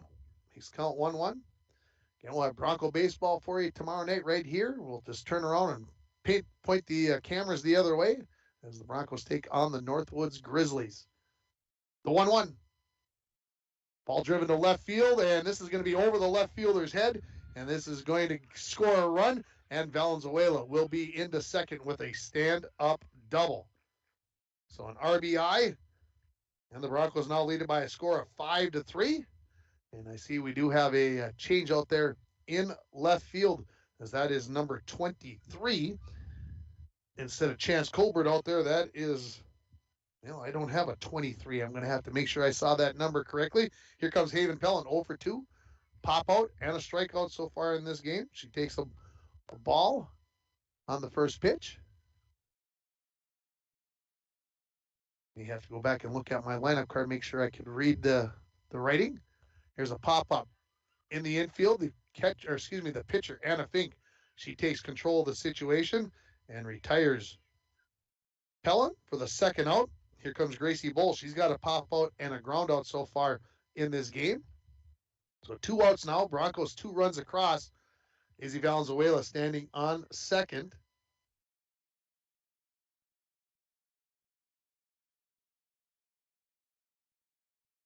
First pitch. Followed back to the screen. Brought to you by Falls Lumber Company. I figured it out, folks. And those of you that are listening from Virginia probably saying, how could you not know this? Chesney Bernard is number 23. She was playing shortstop. She's now out in left field. And Chance Colbert has moved from left field into play shortstop. So those 2 switching positions as well. Next pitch swung on. Potts, third base, gobbles it up, throws it over to Pontonen at first base for the 5-3 putout. And that is 3 outs, but the Broncos get 2 runs. Oh, let's see here. Got to go back here and put this down here on the error. So 2 hits, 1 error, and they leave 1 runner on base. We're going to the top of the 5th inning. The Broncos lead it by a score of 5-3. You're listening to high school softball on K104 and RJBroadcasting.com, and you're watching it on yourliveevent.com. Ekman GM of International Falls is excited about 2022. Spring is here with new GMC vehicles coming in every day. Check this out. A new 2022 GMC Terrain all-wheel drive SLT, 4-wheel drive, MSRP on this, $39,960, sale price only $39,210. Lots going on at Ekman GM, GMC. We are professional grade GMC. Find out more at EkmanIFalls.com. I just love this song. It makes me want to go fishing. Hey, Don, you sell flooring. It might be a while before you get on a boat to go fishing. Well, Mike, the way I'm feeling right now, I could be gone for a while when the weather is nice, getting some sun, slaying some walleye. What does that mean, Don? People here need your flooring. They need you out there. Hey, then come and get your flooring and tile now before I'm a castaway on that fishing boat. Get a hold of Don over at Studio B Flooring, 218-240-5599. Back at the Falls High softball field as we go to the top of the 5th inning, 9-1-2 for the Blue Devils. Pitcher Allie Fink to lead it off, followed by Ayla Locken and Madeline Seppi. As the First pitch from Swenson is on the way. Show bunt, called strike. Don't forget, we've got Twins baseball. Yeah, pregame just got started over, 6 o'clock, not 5:30, 6 o'clock tonight. We're not on the East Coast, so that's a 6 o'clock start for the pregame. Next pitch from Swenson is high, 1-1 now the count. Of course, we'll have wild hockey for you on K104 tonight. Pregame starts at 8:15. The drop of the puck, I've been told now, is at 8:50. They keep pushing it back further and further as those first games go later and later. There's a called strike on the outside corner by Fink, who struck out looking, leading off the top of the third inning. 5-3, the Broncos leading it on your Rainy River Community College scoreboard. Here's the 1-2. Swing and a miss, strike three. So the fourth strikeout of the ball game for Gracie Swenson. How about we give you that, the Nagurski Transportation strikeout of the game. Moving your product safe and fast. Nagurski Transportation is always looking for new professional drivers to join their team. Give Kevin a call, 218-689-2064. Top of the order, Ayla Locken, a ground out and a flyout so far in this ball game. First pitch is high and wide. We were talking about Sylvia Valenzuela before the game. Coach Mike Bolstead was telling us you can tell that she's a good athlete. I said, how can you tell? By the way she catches the ball, not by the way she throws it, by the way she catches it. Swing and a miss, by the way, by Locken. So now the count 1-1. So the next time you see Mike, you can ask him what that means. How can you tell by the way she catches it how that is? What way you got to hold that glove? Does she snap the glove shut? I want you guys, that's your homework now. The next time you see Mike, you ask him what was going. That ball was hit foul, and the nice acrobatics by the first base coach getting out of the way of that one. So that makes the count 1-2 to Locken. Swenson ready. And delivers. Threw the changeup and took a little bit too much off of it. So 2-2 the count. As the Bronco baseball team out of the gym, now coming back out, they're going to get some infield work in. I can feel it. It's time. Work on throwing that ball.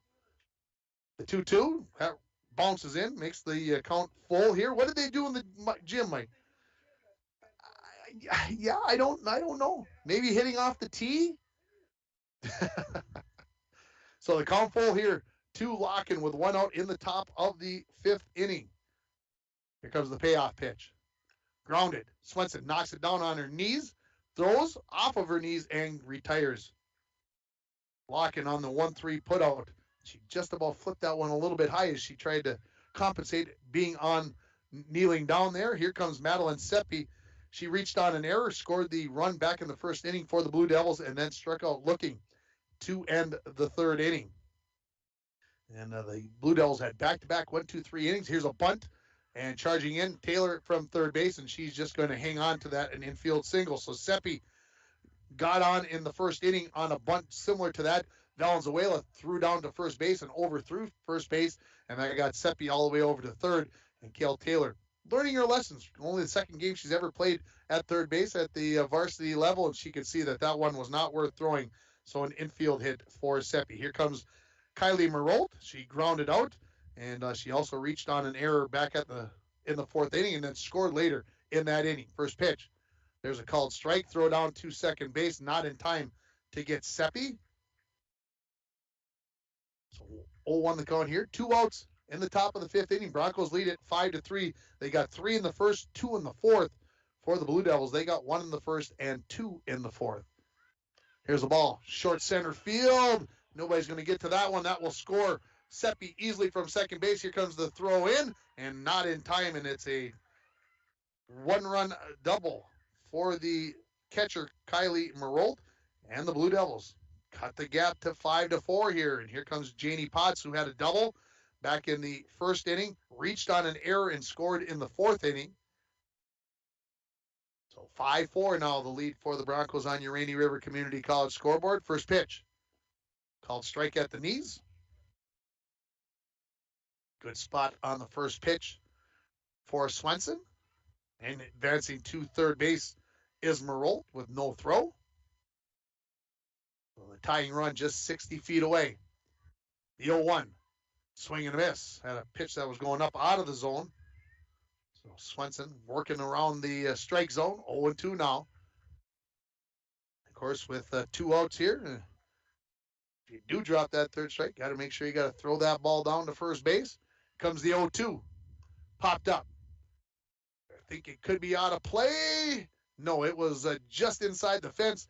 But catcher Sylvia Valenzuela just could not find that ball, as that was a sky-high pop-up and unable to get to it. So the count remains 0-2. I think even if she found it almost immediately, she'd had a tough time getting everything organized and getting to that one. So we'll do the 0-2 all over again to the cleanup batter, Janie Potts. Pitch on the way. Change up. High and inside. Marolt, the tying run, standing at third base for the Blue Devils. Here in the top of the fifth inning, Broncos 5-4 the lead. Swenson taking a little extra time. Now she's ready. Fires one in there. Strike three on the swing and a miss. So that is 2 strikeouts in this inning. She's got 5 in the ball game, and that is a big strikeout, as that strands the tying run at third base in Marolt. Virginia gets a run on 2 hits. No errors. They leave 1 runner on base. Going to the bottom of the fifth inning, Broncos up 5-4. You're listening to Bronco Softball on K104 and RJBroadcasting.com, and you're watching it on yourliveevent.com. If you want to get away, book your vacation from Falls International Airport. Falls International Airport offers direct nonstop flights to Minneapolis daily, along with a nonstop charter flight to Laughlin, Nevada, March 7th to the 11th.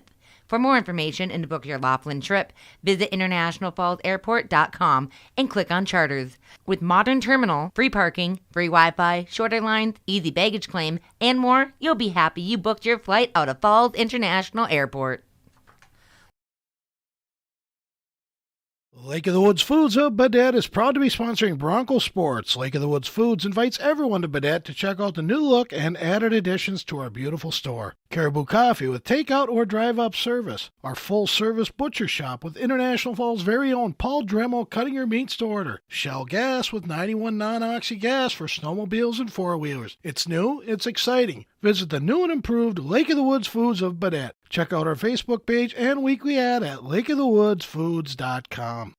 For the bottom of the fifth inning, the Broncos will bring the 7, 8, 9 batters to the plate. Brooklyn Tomczak to lead it off, followed by Sylvia Valenzuela and Hannah Anderson. Brooklyn Tomczak a single and a walk so far in this inning, so she's been on base both times.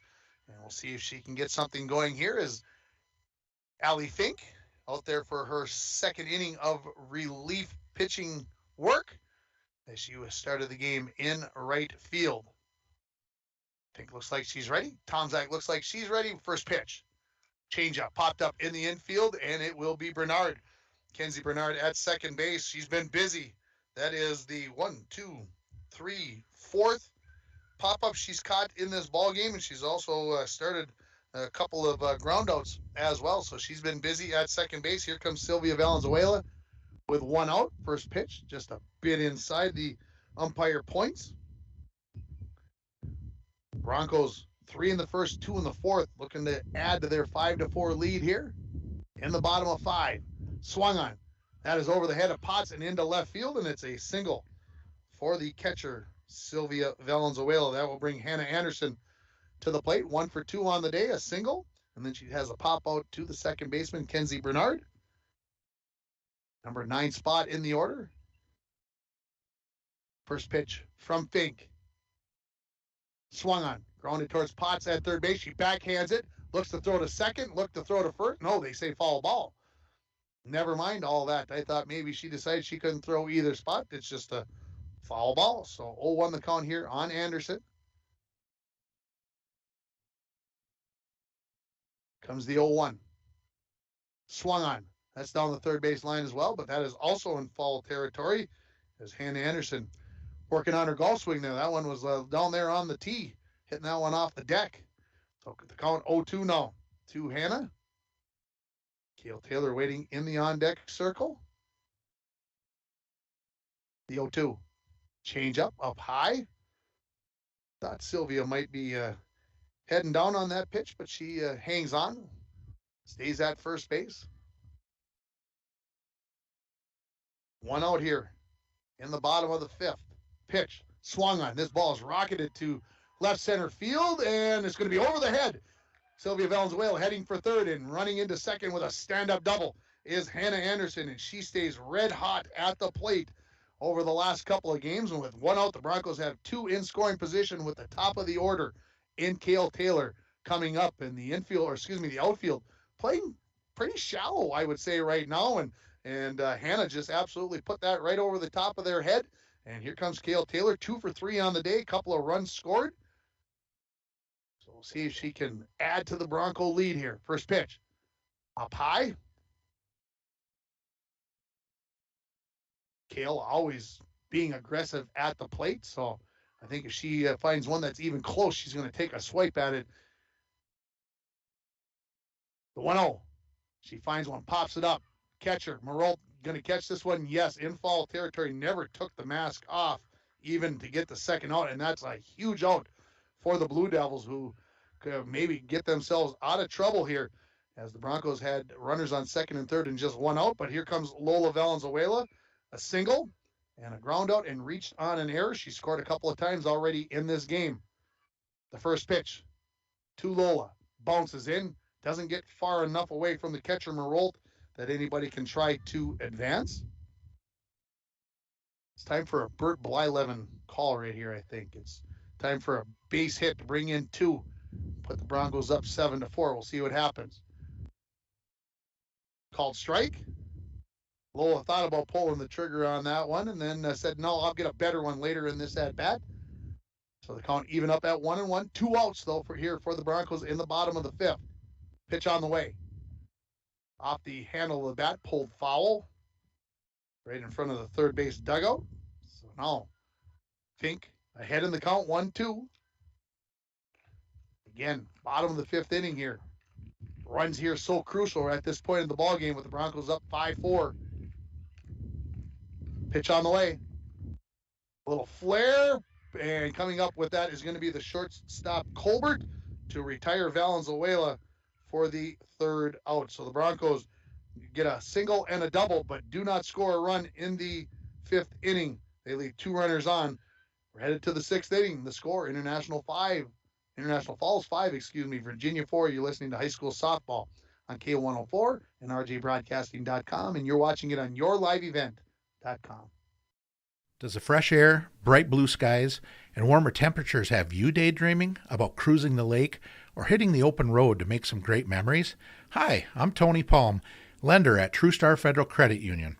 Whether you're looking for a boat, camper, motorcycle, or all-terrain vehicle, I'm here to finance your fun so you can experience a great summer like never before.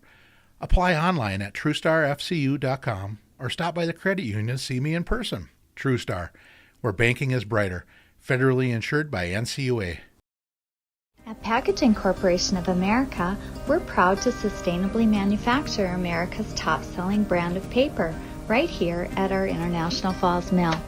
PCA is committed to U.S. manufacturing, environmental excellence, and providing great support to the many events that make our community unique, including the International Falls Bass Championship. At Packaging Corporation of America, we make more than paper. We make a difference. Broncos lead at 5-4, and can I just say it feels like the Broncos are further ahead than 5-4. It just feels that way.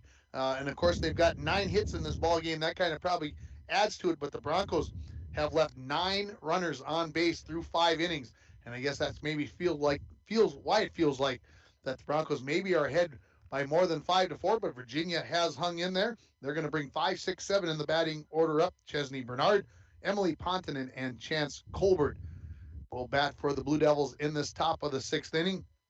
5 strikeouts thus far for Gracie Swenson in the pitching circle for the Broncos, and she has not walked a batter yet in this ball game. As Swenson is ready for the top of the 6th. Pitch on the way, grounded right at the shortstop Lola Valenzuela. She knocks it down, and she will not come up with it a throw, and so the error, that is the 4th error of the ball game on the Broncos. And just a tough hop there. Looked like Lola was on top of it and just did not field it cleanly. So the leadoff batter on here. Here comes Emily Pontonen, 0 for 2, a line out to left field and a ground out to the third baseman thus far in this game.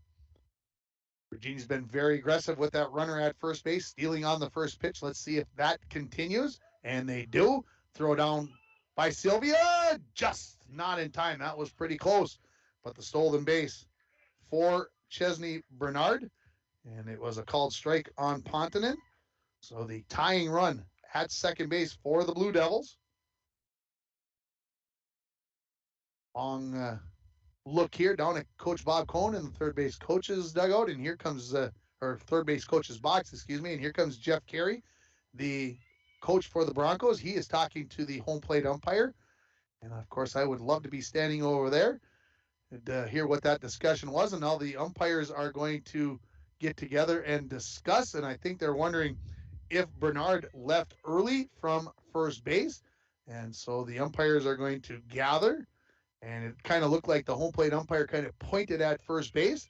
And I think, I'll say it this way. I think Coach Jeff Carey is saying, I think they're leaving a little bit early. You're probably not going to get the call reversed, but at least you got it, the Virginia team thinking about, am I leaving early? And now you give yourself an extra split second, and maybe that throw from Valenzuela would get there in time.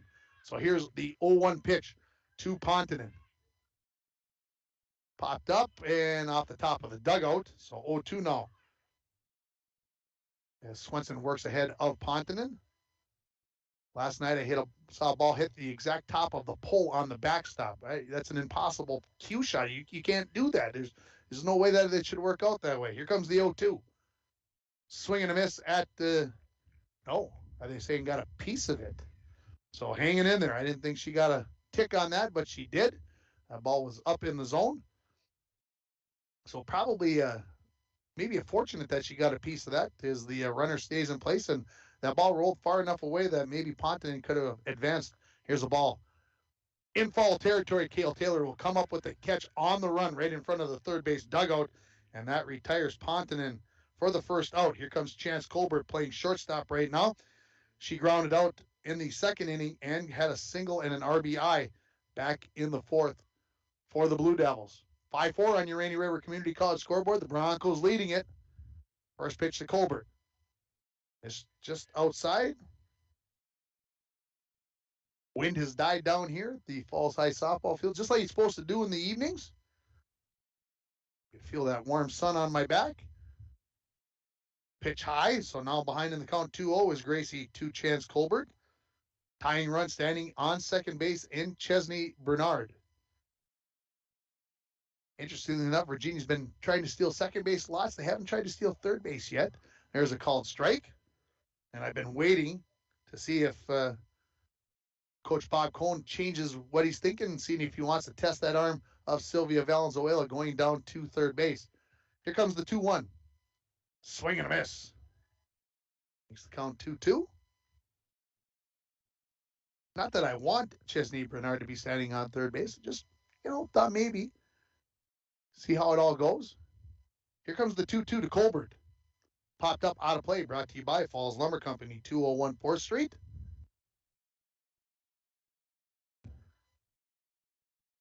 Virginia got a run in the first, 2 in the fourth, 1 in the fifth. That's how they've got their 4 runs in this ball game. The 2-2. Grounded foul. Keeping head coach Bob Cohn honest down there in the third base coach's box. Sure, he's had plenty of foul balls knocked at him over the years. Blew the 2-2 again. Pitch number 7 in this at-bat. Change up, stays inside, and now a full count to Colbert. Playing up in front of the bag about 3-4 steps is Cale Taylor at third base. Izzy in front of the first base bag over here in the other corner. Here's a pop-up. Should be in the infield. Looks like Lola Valenzuela has it measured, and she comes up with the catch, and there's another big out. So 2 pop-outs for the Blue Devils after Bernard reached on the error by Valenzuela. And now here comes Kenzie Bernard, the second baseman. She is grounded out to the pitcher, Gracie Swenson, twice in this ball game. 2 outs, top of the 6th, 5-4 ball game. First pitch. Called strike on the outside corner.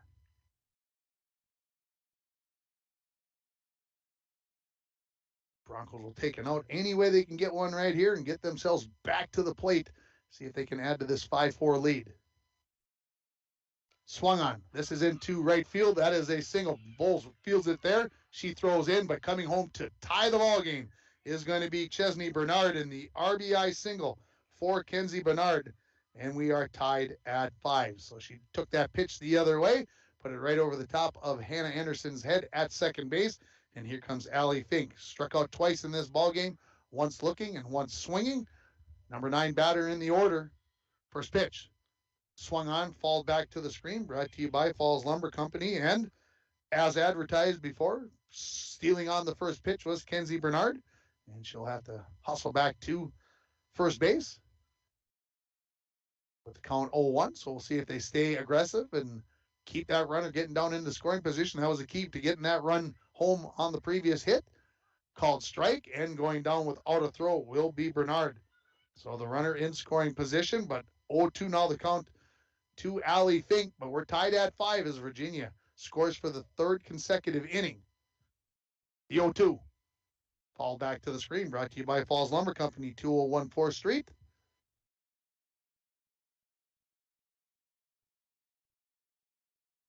Little Fork Big Falls softball team in action tonight. Why can I not think of where they are playing tonight after their game last night was postponed? Lake of the Woods. Here's a ball popped up out of play down the first base line, and an error on one of the fans. They couldn't come up with that spinning ball cleanly, so the count stays 0-2. Again, Lake of the Woods is where LBF is playing at. And the LBF baseball team playing a doubleheader against Northwoods, who will be here at Sheila Field tomorrow night. We'll have that game for you as well. Change up, and that hits Fink right in the backside. And so now runners at first and second. That brings the top of the order and Ayla Locken.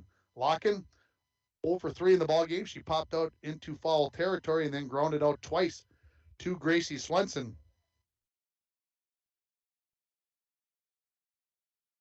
So big situation here. Tie ball game, top of the 6th, 2 runners on, 2 outs. First pitch up high all the way to the backstop, and both runners will move up 60 feet. And now 2 runners in scoring position. Takes the force away. Makes things just a bit more interesting. Swenson tried to put a little bit too much on that last pitch. Here comes the 1-0, fouled out of play. Brought to you by Falls Lumber Company, 201 4th Street.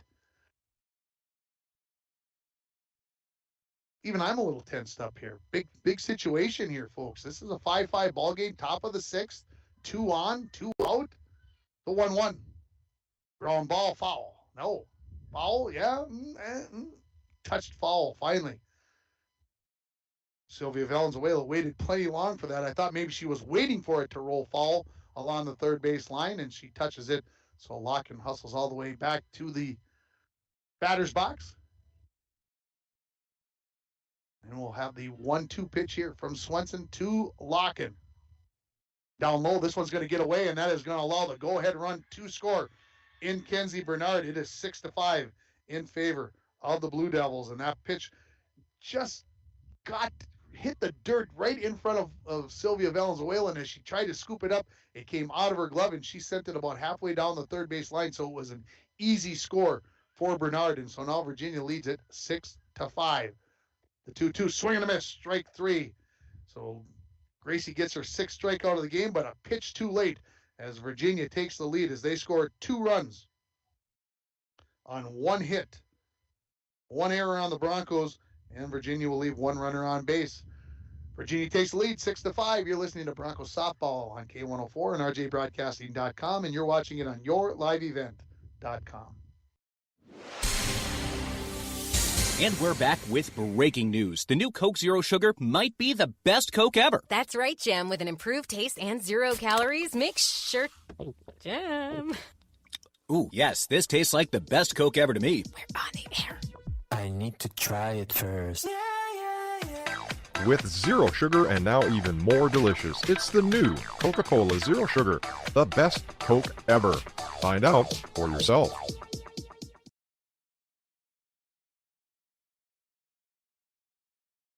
Rainy Lake Medical Center is proud to offer local athletes a robust sports medicine program that includes comprehensive rehabilitation for athletic injuries, post-surgical rehab, and return to sports guidance.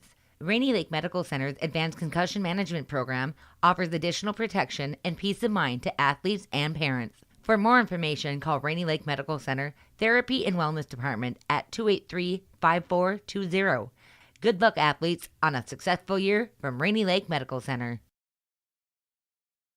Gracie Swenson to lead it off. Takes the first pitch for a called strike. Gracie, a 3-run home run, a ground out, and a pop out so far in this game. Hit the ball, pulled and foul a couple of times, big long hits. See what she can do here on 0-1. Ball driven towards center field. This is going to drop in as the Blue Devils were playing plenty deep on the number 3 batter in the order, and that is taken advantage of as that was a pop-up. But it will drop for a single, and the Broncos have the leadoff runner here on in the bottom of the 6th inning. After losing their lead, they now trail it 6-5. If you stepped away, you're making supper, or maybe you had to go outside and throw some balls around with the kid. Here comes Izzy Valenzuela. She shows bunt. She offered at it. I don't believe she got a piece of it, and Swenson will get down to second base and gets the desired result, even with the missed, obviously, bunt attempt. So 0-1 the count here to Izzy. Takes the next pitch for a called strike on the inside corner. So now 0-2 the count to Izzy Valenzuela.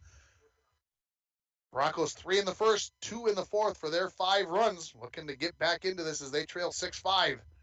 The 0-2 to Izzy. Swung on, ground ball, up the middle, knocked down by Colbert. Off her knees, throws the first, and will get Izzy by a step, and advancing to third and sliding in head first is Swenson.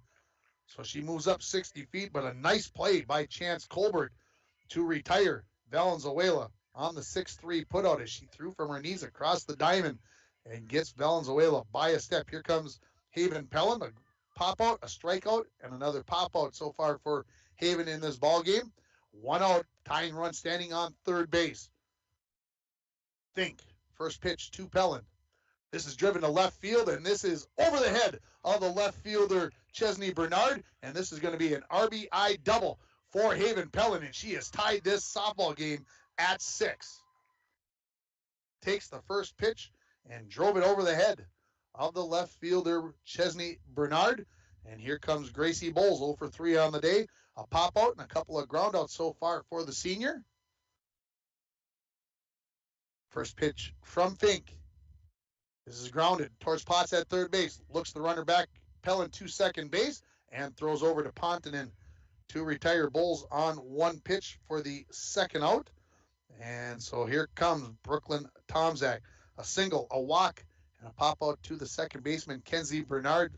So far in this game for Tomczak, but we're tied at 6 in the bottom of the 6th. First pitch, Tomczak swings at it, popped up. Short left field, not even going to get to the grass. The shortstop, Colbert, measures it. She catches it, and the Broncos are down in the 6th inning. But they get the game-tying run on 2 hits, no errors, and they leave 1 runner on base. Now we're going to the top of the 7th inning. Not much solved here, folks. We're tied at 6. You're listening to Broncos Softball on K104 and RJBroadcasting.com, and you're watching it on yourliveevent.com. Lake of the Woods Foods of Baudette is proud to be sponsoring Bronco Sports. Lake of the Woods Foods invites everyone to Baudette to check out the new look and added additions to our beautiful store. Caribou Coffee with takeout or drive-up service. Our full-service butcher shop with International Falls' very own Paul Dremel cutting your meats to order. Shell Gas with 91 non-oxy gas for snowmobiles and four-wheelers. It's new, it's exciting. Visit the new and improved Lake of the Woods Foods of Baudette. Check out our Facebook page and weekly ad at lakeofthewoodsfoods.com. I just love this song. It makes me want to go fishing. Hey, Don, you sell flooring. It might be a while before you get on a boat to go fishing. Well, Mike, the way I'm feeling right now, I could be gone for a while when the weather is nice, getting some sun, slaying some walleye. What does that mean, Don? People here need your flooring. They need you out there. Hey, then come and get your flooring and tile now before I'm a castaway on that fishing boat. Get a hold of Don over at Studio B Flooring, 218-240-5599. Back at the Broncos softball field for the top of the 7th inning. Tied at 6 here are the Broncos and the Blue Devils. For Virginia, 2-3-4 in the batting order. Madeline Seppi, followed by Kylie Marolt and Janie Potts. So we got a good one here in the season home opener for the Broncos. As Gracie Swenson ready. She's got 6 strikeouts so far in this game, 90 pitches. As we get this top of the 7th inning started. First pitch to Seppi is bunted out front. That's the 3rd time she's bunted in this game. Swenson got her by a step, as I believe Gracie was ready for that bunt attempt. She bunted back in the first. There was a throwing error. She bunted in the first, in the 5th, and got a single. And she went right back to it again. But Gracie Swenson, a good job of getting that first out. Here comes Kylie Marolt, a ground out. Reached on an error and had a RBI double. She takes a swing at the first pitch. Back to the screen it goes. Foul ball brought to you by Falls Lumber Company, 201 4th Street. So 0-1 the count here. 1 out in the top of the 7th inning, tied at 6 between these Iron Range Conference opponents. The 0-1 fouled out of play, brought to you by Falls Lumber Company. Could be the last time these two teams ever play, unless they play in the playoffs, as Virginia and Evelyn will combine together to be Rockridge. Matter of fact, the junior high team playing Rockridge, combined team together on the JV field. Here comes the 0-2. Inside. Almost hit Marolt. She got out of that way. I think one of her teammates yelling at her to wear it. Any way you can get base runners at this point, right? With a 6-6 game in the top of the 7th inning. Swenson ready with the 1-2 to Marolt. Ground ball right back at Swenson. Knocks it down. Picks it back up. Fires overhand and gets Marolt. Very bang play, but back-to-back pitcher to first base ground outs.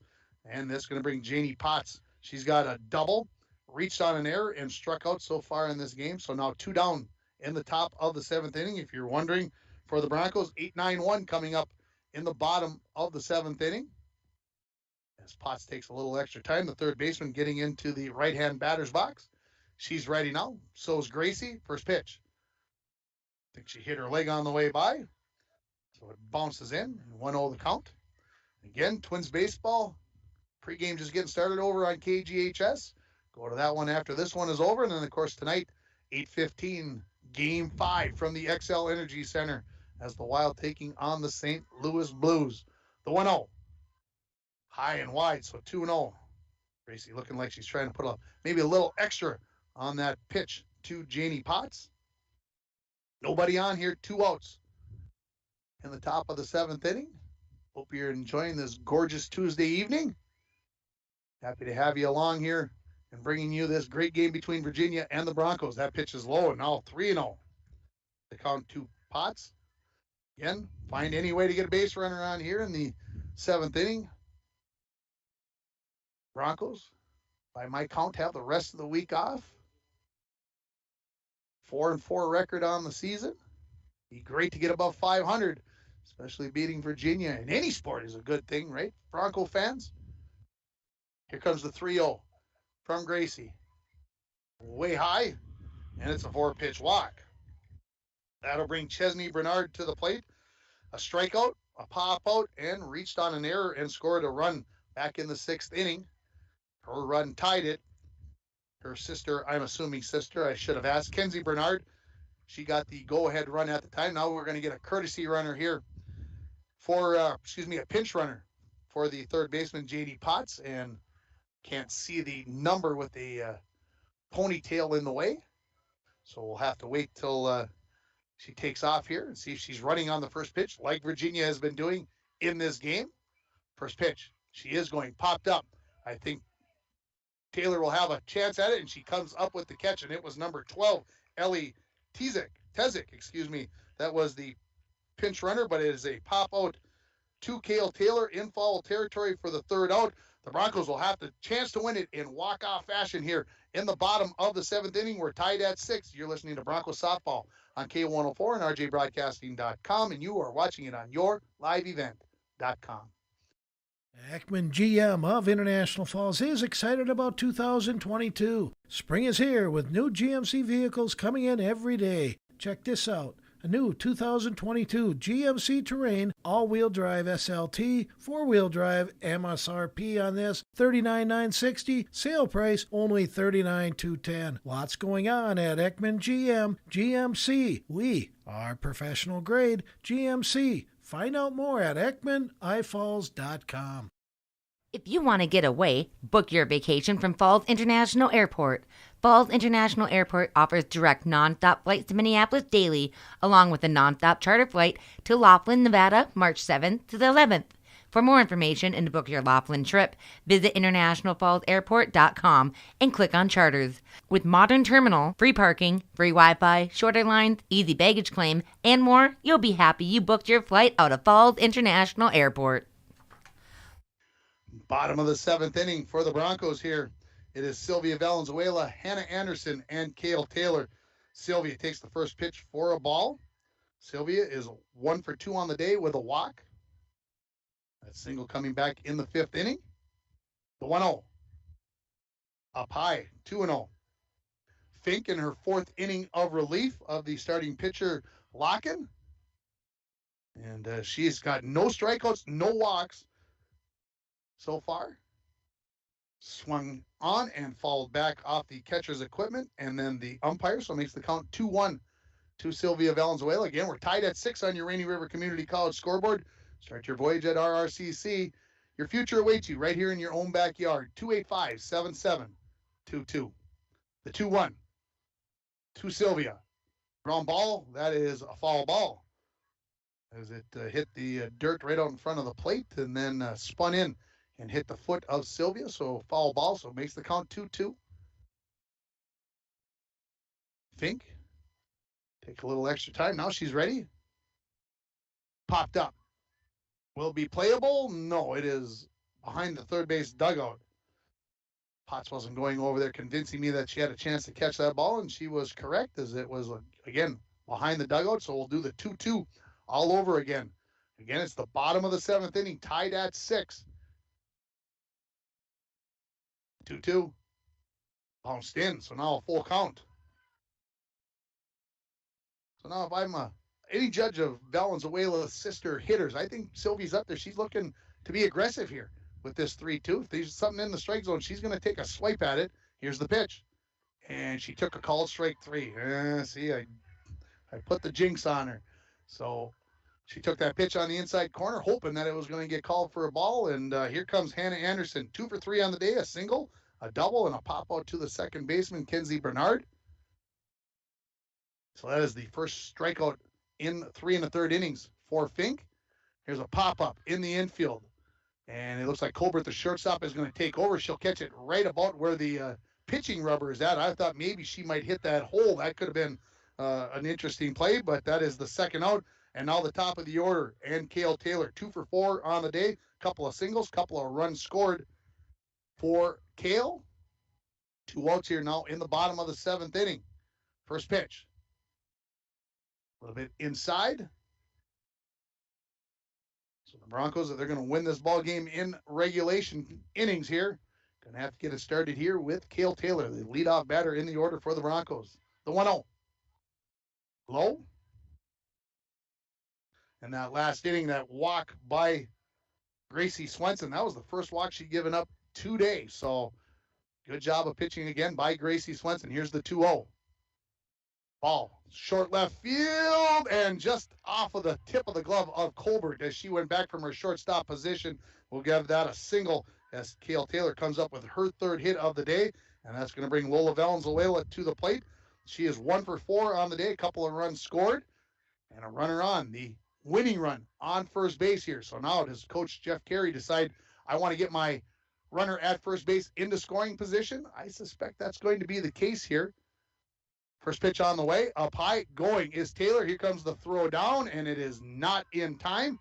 So now into scoring position. A base hit should do the trick here to the outfield as that first pitch out of the strike zone. So 1-0 the count here. Ponton in the first baseman. She's playing well in front of the bag, well off the first base line with the right-handed batting Lola Valenzuela. Here comes the 1-0. Took a big swipe at that one, did Lola, and put it back to the screen. That foul ball brought to you by Falls Lumber Company, 201 4th Street. Again, 6-6 here, in case you're just tuning in. Broncos and the Blue Devils. The 1-1 to Lola. Bounces in, that's going to get away, and moving up to third base. And now Cale Taylor, just a wild pitch or pass ball away, possibly from winning this softball game. So now that tightens everything up a little bit. Again, there are 2 outs, but the winning run at third base for the Broncos. Count 2-1. Lola ready for the pitch from Fink. Ground ball. Fink picks it up, throws it over to first base to Pontonen to get the out, and we are headed 2 extra innings. We'll come back with the top of the 8th. You're listening to High School Softball on K104 and rjbroadcasting.com, and you're watching it on yourliveevent.com. At Packaging Corporation of America, we're proud to sustainably manufacture America's top-selling brand of paper right here at our International Falls Mill. PCA is committed to U.S. manufacturing, environmental excellence, and providing great support to the many events that make our community unique, including the International Falls Bass Championship. At Packaging Corporation of America, we make more than paper. We make a difference. And we're back with breaking news. The new Coke Zero Sugar might be the best Coke ever. That's right, Jim. With an improved taste and 0 calories, make sure... Jim. Ooh, yes, this tastes like the best Coke ever to me. We're on the air. I need to try it first. With zero sugar and now even more delicious, it's the new Coca-Cola Zero Sugar, the best Coke ever. Find out for yourself. High softball field, top of the 8th inning, tied at 6 for the Blue Devils. Coming up will be 6, 7, 8 in the order. Emily Pontonen, Chance Colbert, and Kenzie Bernard. As again, we go to extra innings. I believe this is the first extra inning game of the year for the Broncos softball team. Again, their 4-4 record. And again, the breeze almost non-existent now after it was pretty gusty here earlier. Pontonen so far in the game 0 for 3. A line out to left field, a ground out to the third baseman, and a pop out in foul territory to the third baseman, Cale Taylor. So 0 for 3 is Pontonen. First pitch to her from Swenson. Popped up. Possibly playable behind the plate. It is, and Valenzuela, Sylvia, what a catch. That was right above her head. She spun around and somehow she found it right above her head, and she comes out up with the first out on the one pitch. And here comes Chance Colbert. She is 1 for 3 on the day with a single, a ground out, and a pop out to the shortstop, Lola Valenzuela. The first pitch from Swenson. Driven to left field. Tomzak, a long run, won't have a chance as that is out of play. So just a long strike there. Got ahead of that one on that pitch from Gracie Swenson. 100 pitches through 7 innings for Gracie. 6 strikeouts and a walk. The next pitch popped up. Doesn't get high enough where that one could have had a chance for Sylvia to get to. So that foul ball brought to you by Falls Lumber Company, 201 4th Street. So now ahead in the count, 0-2 to the number 7 batter in the order is Gracie Swenson. If she's done what she's done the rest of the way, this one's going to be a change-up. So we'll see if Gracie decides to fool me as she did earlier when she hit that 3-run home run. She throws the changeup, misses the strike zone. 2-1, or some variation of a changeup on off-speed pitch. I said earlier in the game, nobody could hit a home run, and then Gracie came up and hit a 3-run home run on me. So she does those kinds of things. I'm okay with that. Here's the 1-2 to Colbert.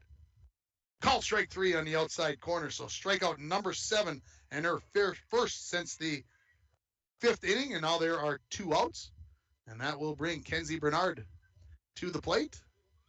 Kenzie, a couple of ground outs to the pitcher Swenson, and a single, an RBI single, a stolen base, and a run scored. Swing and a miss. Back in that 6th inning, matter of fact, she got the go-ahead run for the Blue Devils in the top of the 6th inning. The 0-1 from Swenson to Kenzie Bernard. High and wide.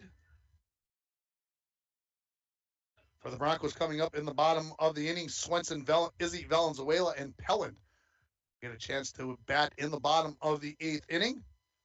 The 1-1 fouled out of play. Brought to you by Falls Lumber Company, 201 4th Street.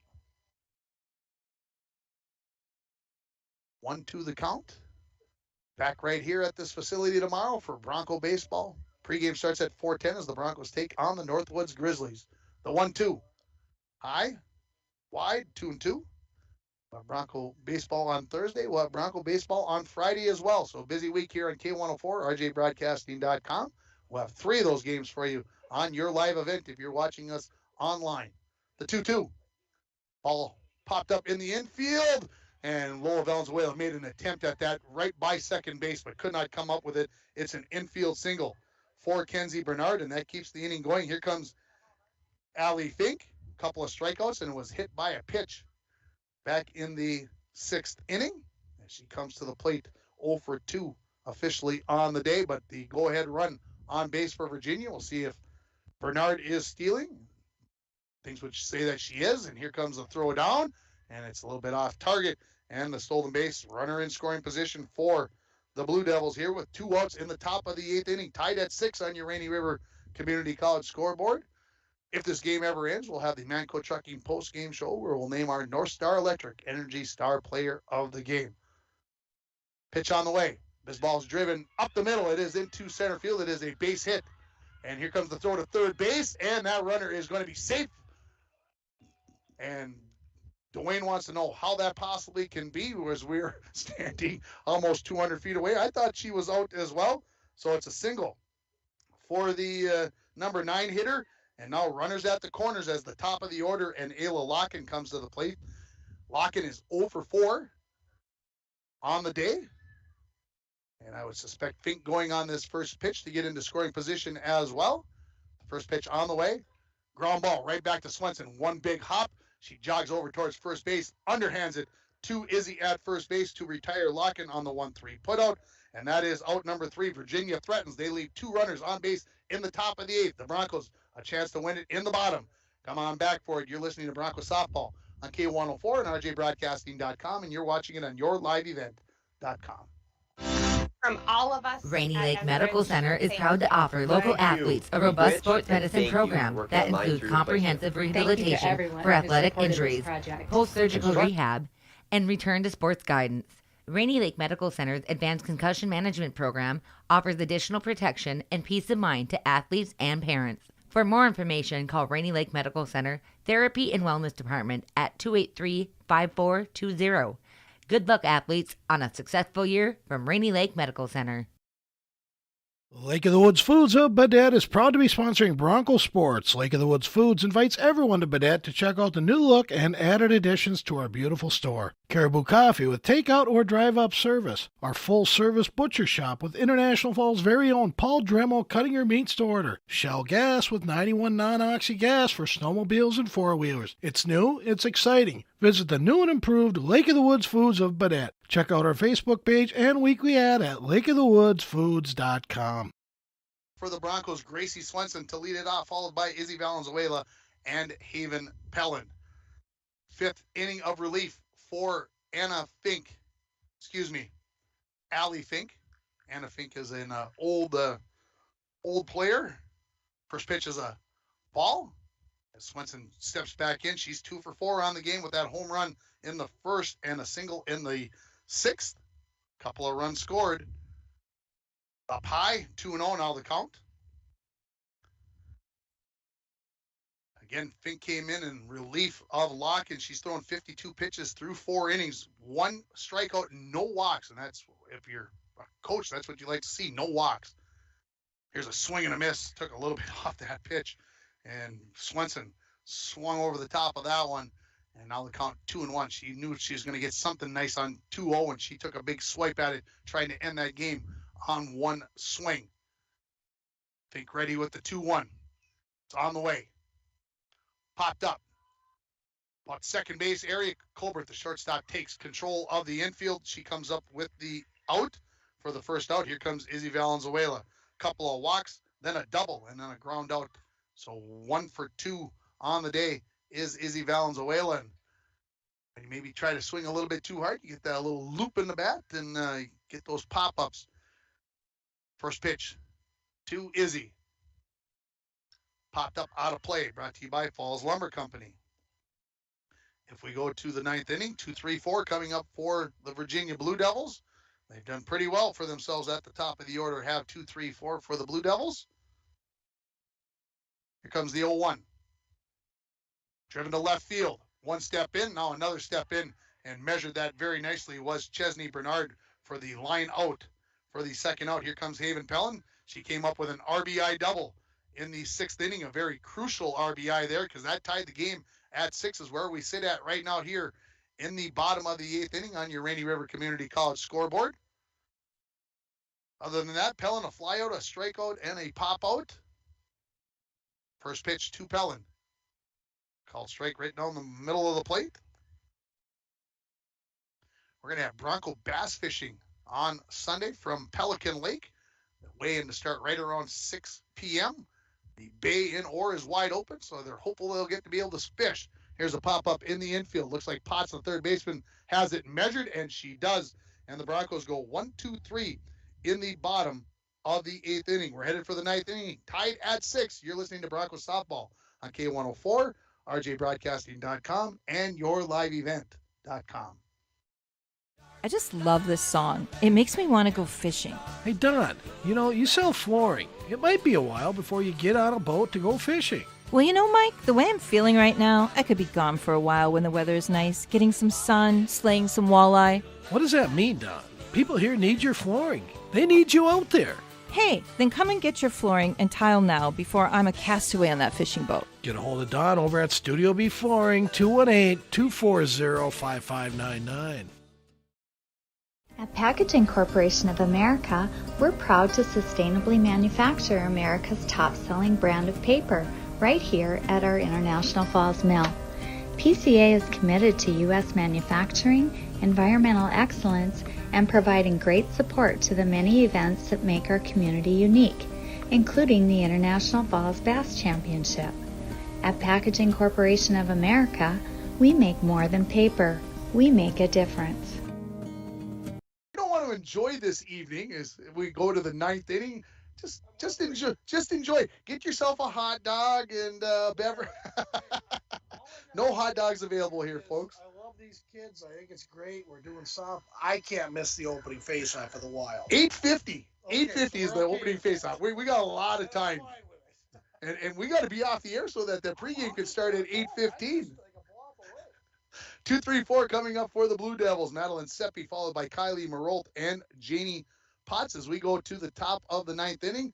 And Seppi, she is 1 for 4 on the day, a couple of runs scored. She reached on an error, had a single, struck out, and grounded out so far in this game. And my book only has 9 innings as well, so I'd like to watch the bunt here, Mike says. She has bunted 3 times in this ball game. Let's see what happens on the first pitch. She shows bunt. She falls it back to the fence. So 0-1. Mike Bolstead always on top of things right there, knowing exactly what somebody's done in the past. He doesn't even have the book in his hand, and he's got that all taken care of, folks.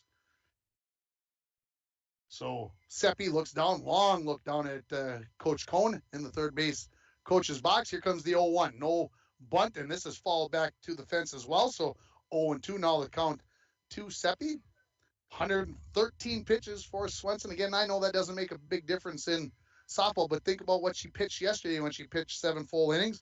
And now we're into inning number 9 here. 7 strikeouts and a walk for Gracie thus far in the game. The 0-2. Change up. This is grounded past Izzy Valenzuela. And that just missed her glove. That had some English on it. It had some spin as it went by off the right-handed bat, off the end of the bat. And it is a single for Seppi. And we suspect there will be a stolen base coming up here. Here comes Kylie Marolt.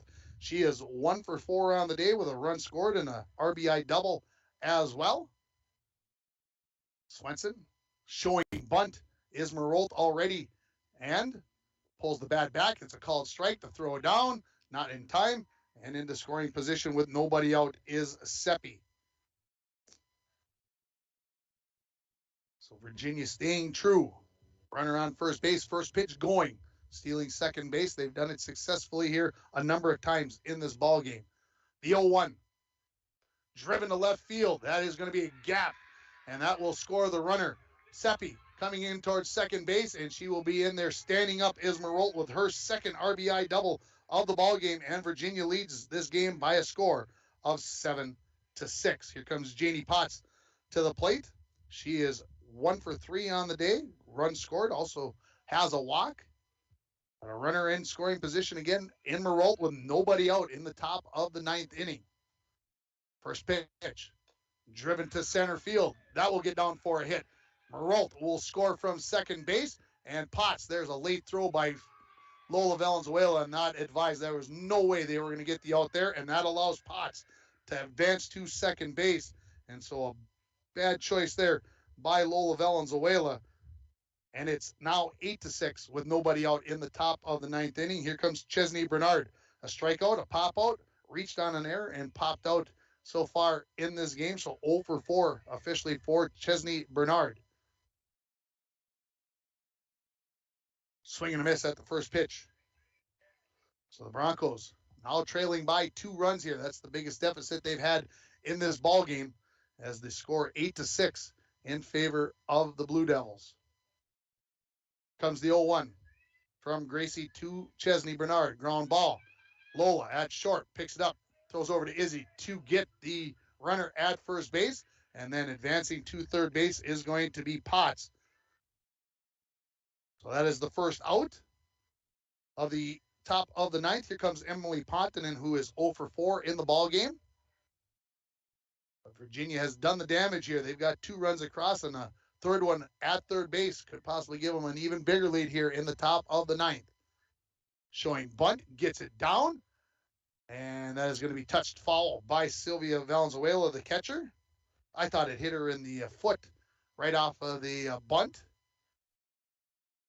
So 0-1 the count here. Right now, I think Coach Cohn going, hey, if we can get a third run home here on a bunt and get up 9-6, that would be huge. Here's a ground ball right at Taylor.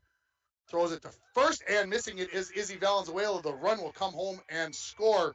And advancing to second and heading to third base aggressively is Pontonen. And we'll give the error on that to Izzy Valenzuela. I think she took her eye off the ball. She was looking at third base to see if she was going to have to throw home.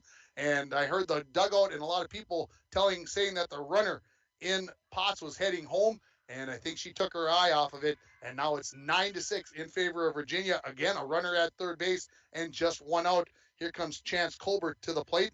She is 1 for 4 on the day. Shows bunt, gets it down. Taylor picks it up, fires to first, gets the out. Now they'll throw home, and not in time as Izzy's throw to Sylvia. Not in time. And so the 5-3 putout gets the second out, but now 10-6 in favor of Virginia. And that clears the bases now with 2 outs. And here comes Kenzie Bernard, who is 2 for 4. She's got 2 singles in her last 2 at-bats. Gracie taking a little extra time. Now she's ready with the first pitch to Kenzie. Inside. So Virginia had 6 runs through 8 innings. They get 4 here in the top of the 9th to lead it 10-6 on your Rainy River Community College scoreboard. Pitch off the face of the dugout. So makes the count 1-1. That foul ball brought to you by Falls Lumber Company, 201 4th Street.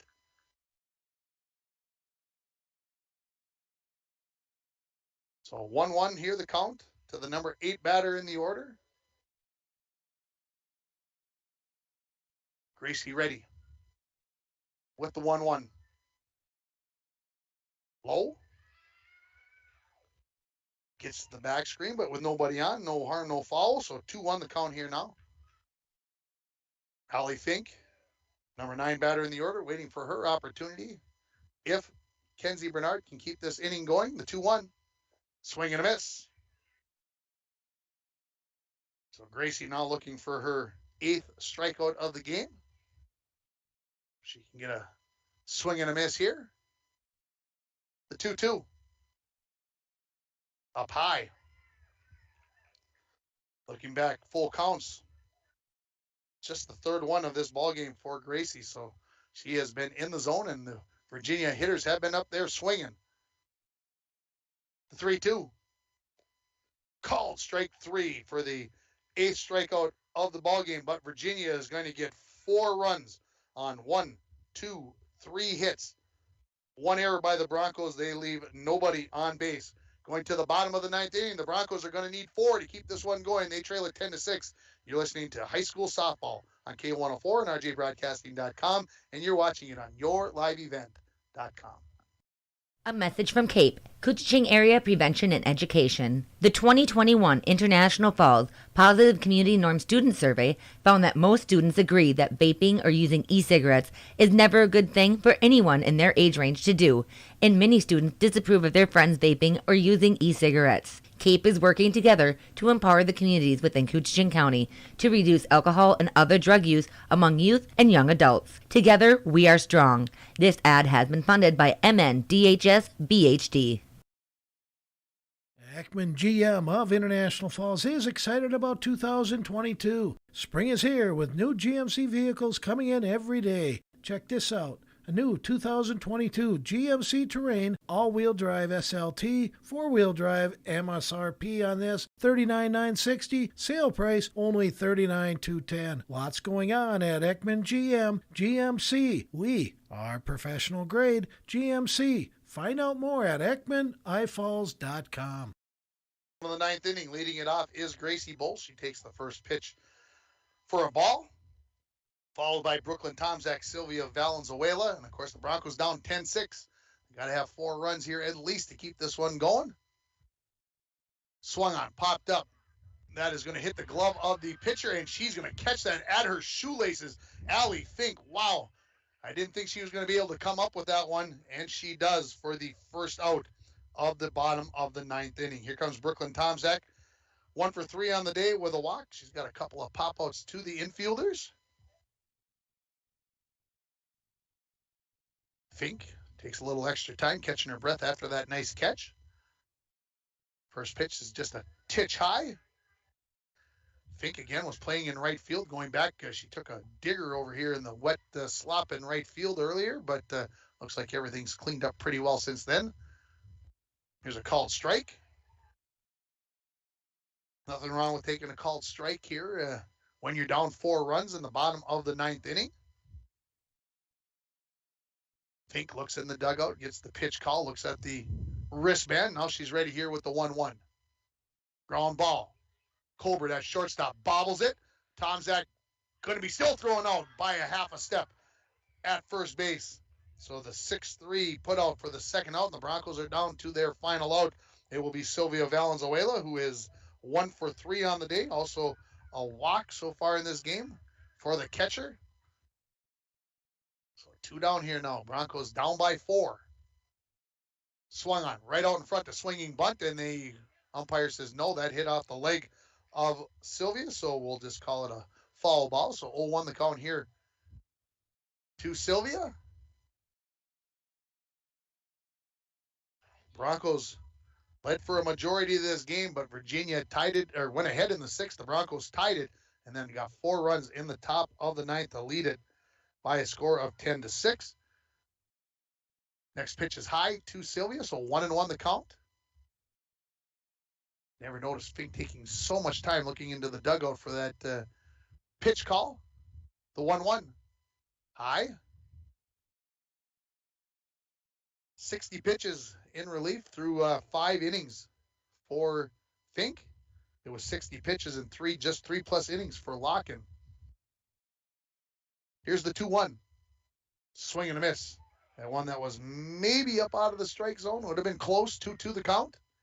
So the Broncos down to their final strike here now in the bottom of the 9th inning.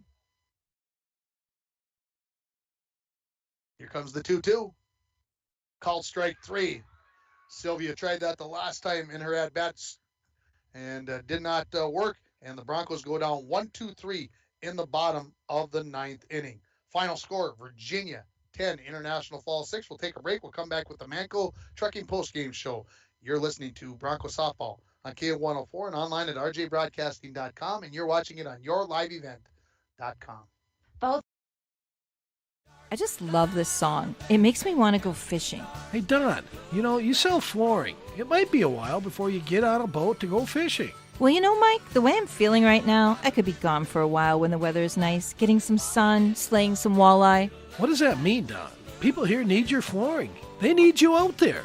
Hey, then come and get your flooring and tile now before I'm a castaway on that fishing boat. Get a hold of Don over at Studio B Flooring, 218-240-5599. If you want to get away, book your vacation from Falls International Airport. Falls International Airport offers direct non-stop flights to Minneapolis daily, along with a non-stop charter flight to Laughlin, Nevada, March 7th to the 11th. For more information and to book your Laughlin trip, visit internationalfallsairport.com and click on charters. With modern terminal, free parking, free Wi-Fi, shorter lines, easy baggage claim, and more, you'll be happy you booked your flight out of Falls International Airport. To be sponsoring Broncos student athletes located on the truck route. Contact them for all your hauling needs or backhoe and dirt work. The final score here, Virginia 10, International Falls 6 in 9 innings, as the Broncos got a 3-run home run in the bottom of the first inning to take a 3-1 lead. They then increased that lead. Virginia tied it at 3. Then the Broncos retook the lead at 5-3. They increased it got close to 5-4. And then Virginia took the lead 6-5. The Broncos tied it at 6, and that was the way it stayed until 4 runs by Virginia in the top of the 9th inning as they win it by a final score of 10-6. Looking down the stats here for the Broncos, Kale Taylor, she went 3 for 5 in this game. Lola Valenzuela, 1 for 5. Gracie Swenson was 2 for 5. She had that 3-run home run in the first inning. 1 for 3, Izzy Valenzuela. Haven Pellin was 1 for 5. Gracie Bowles went 0 for 5. Brooklyn Tomczak, she was 1 for 4.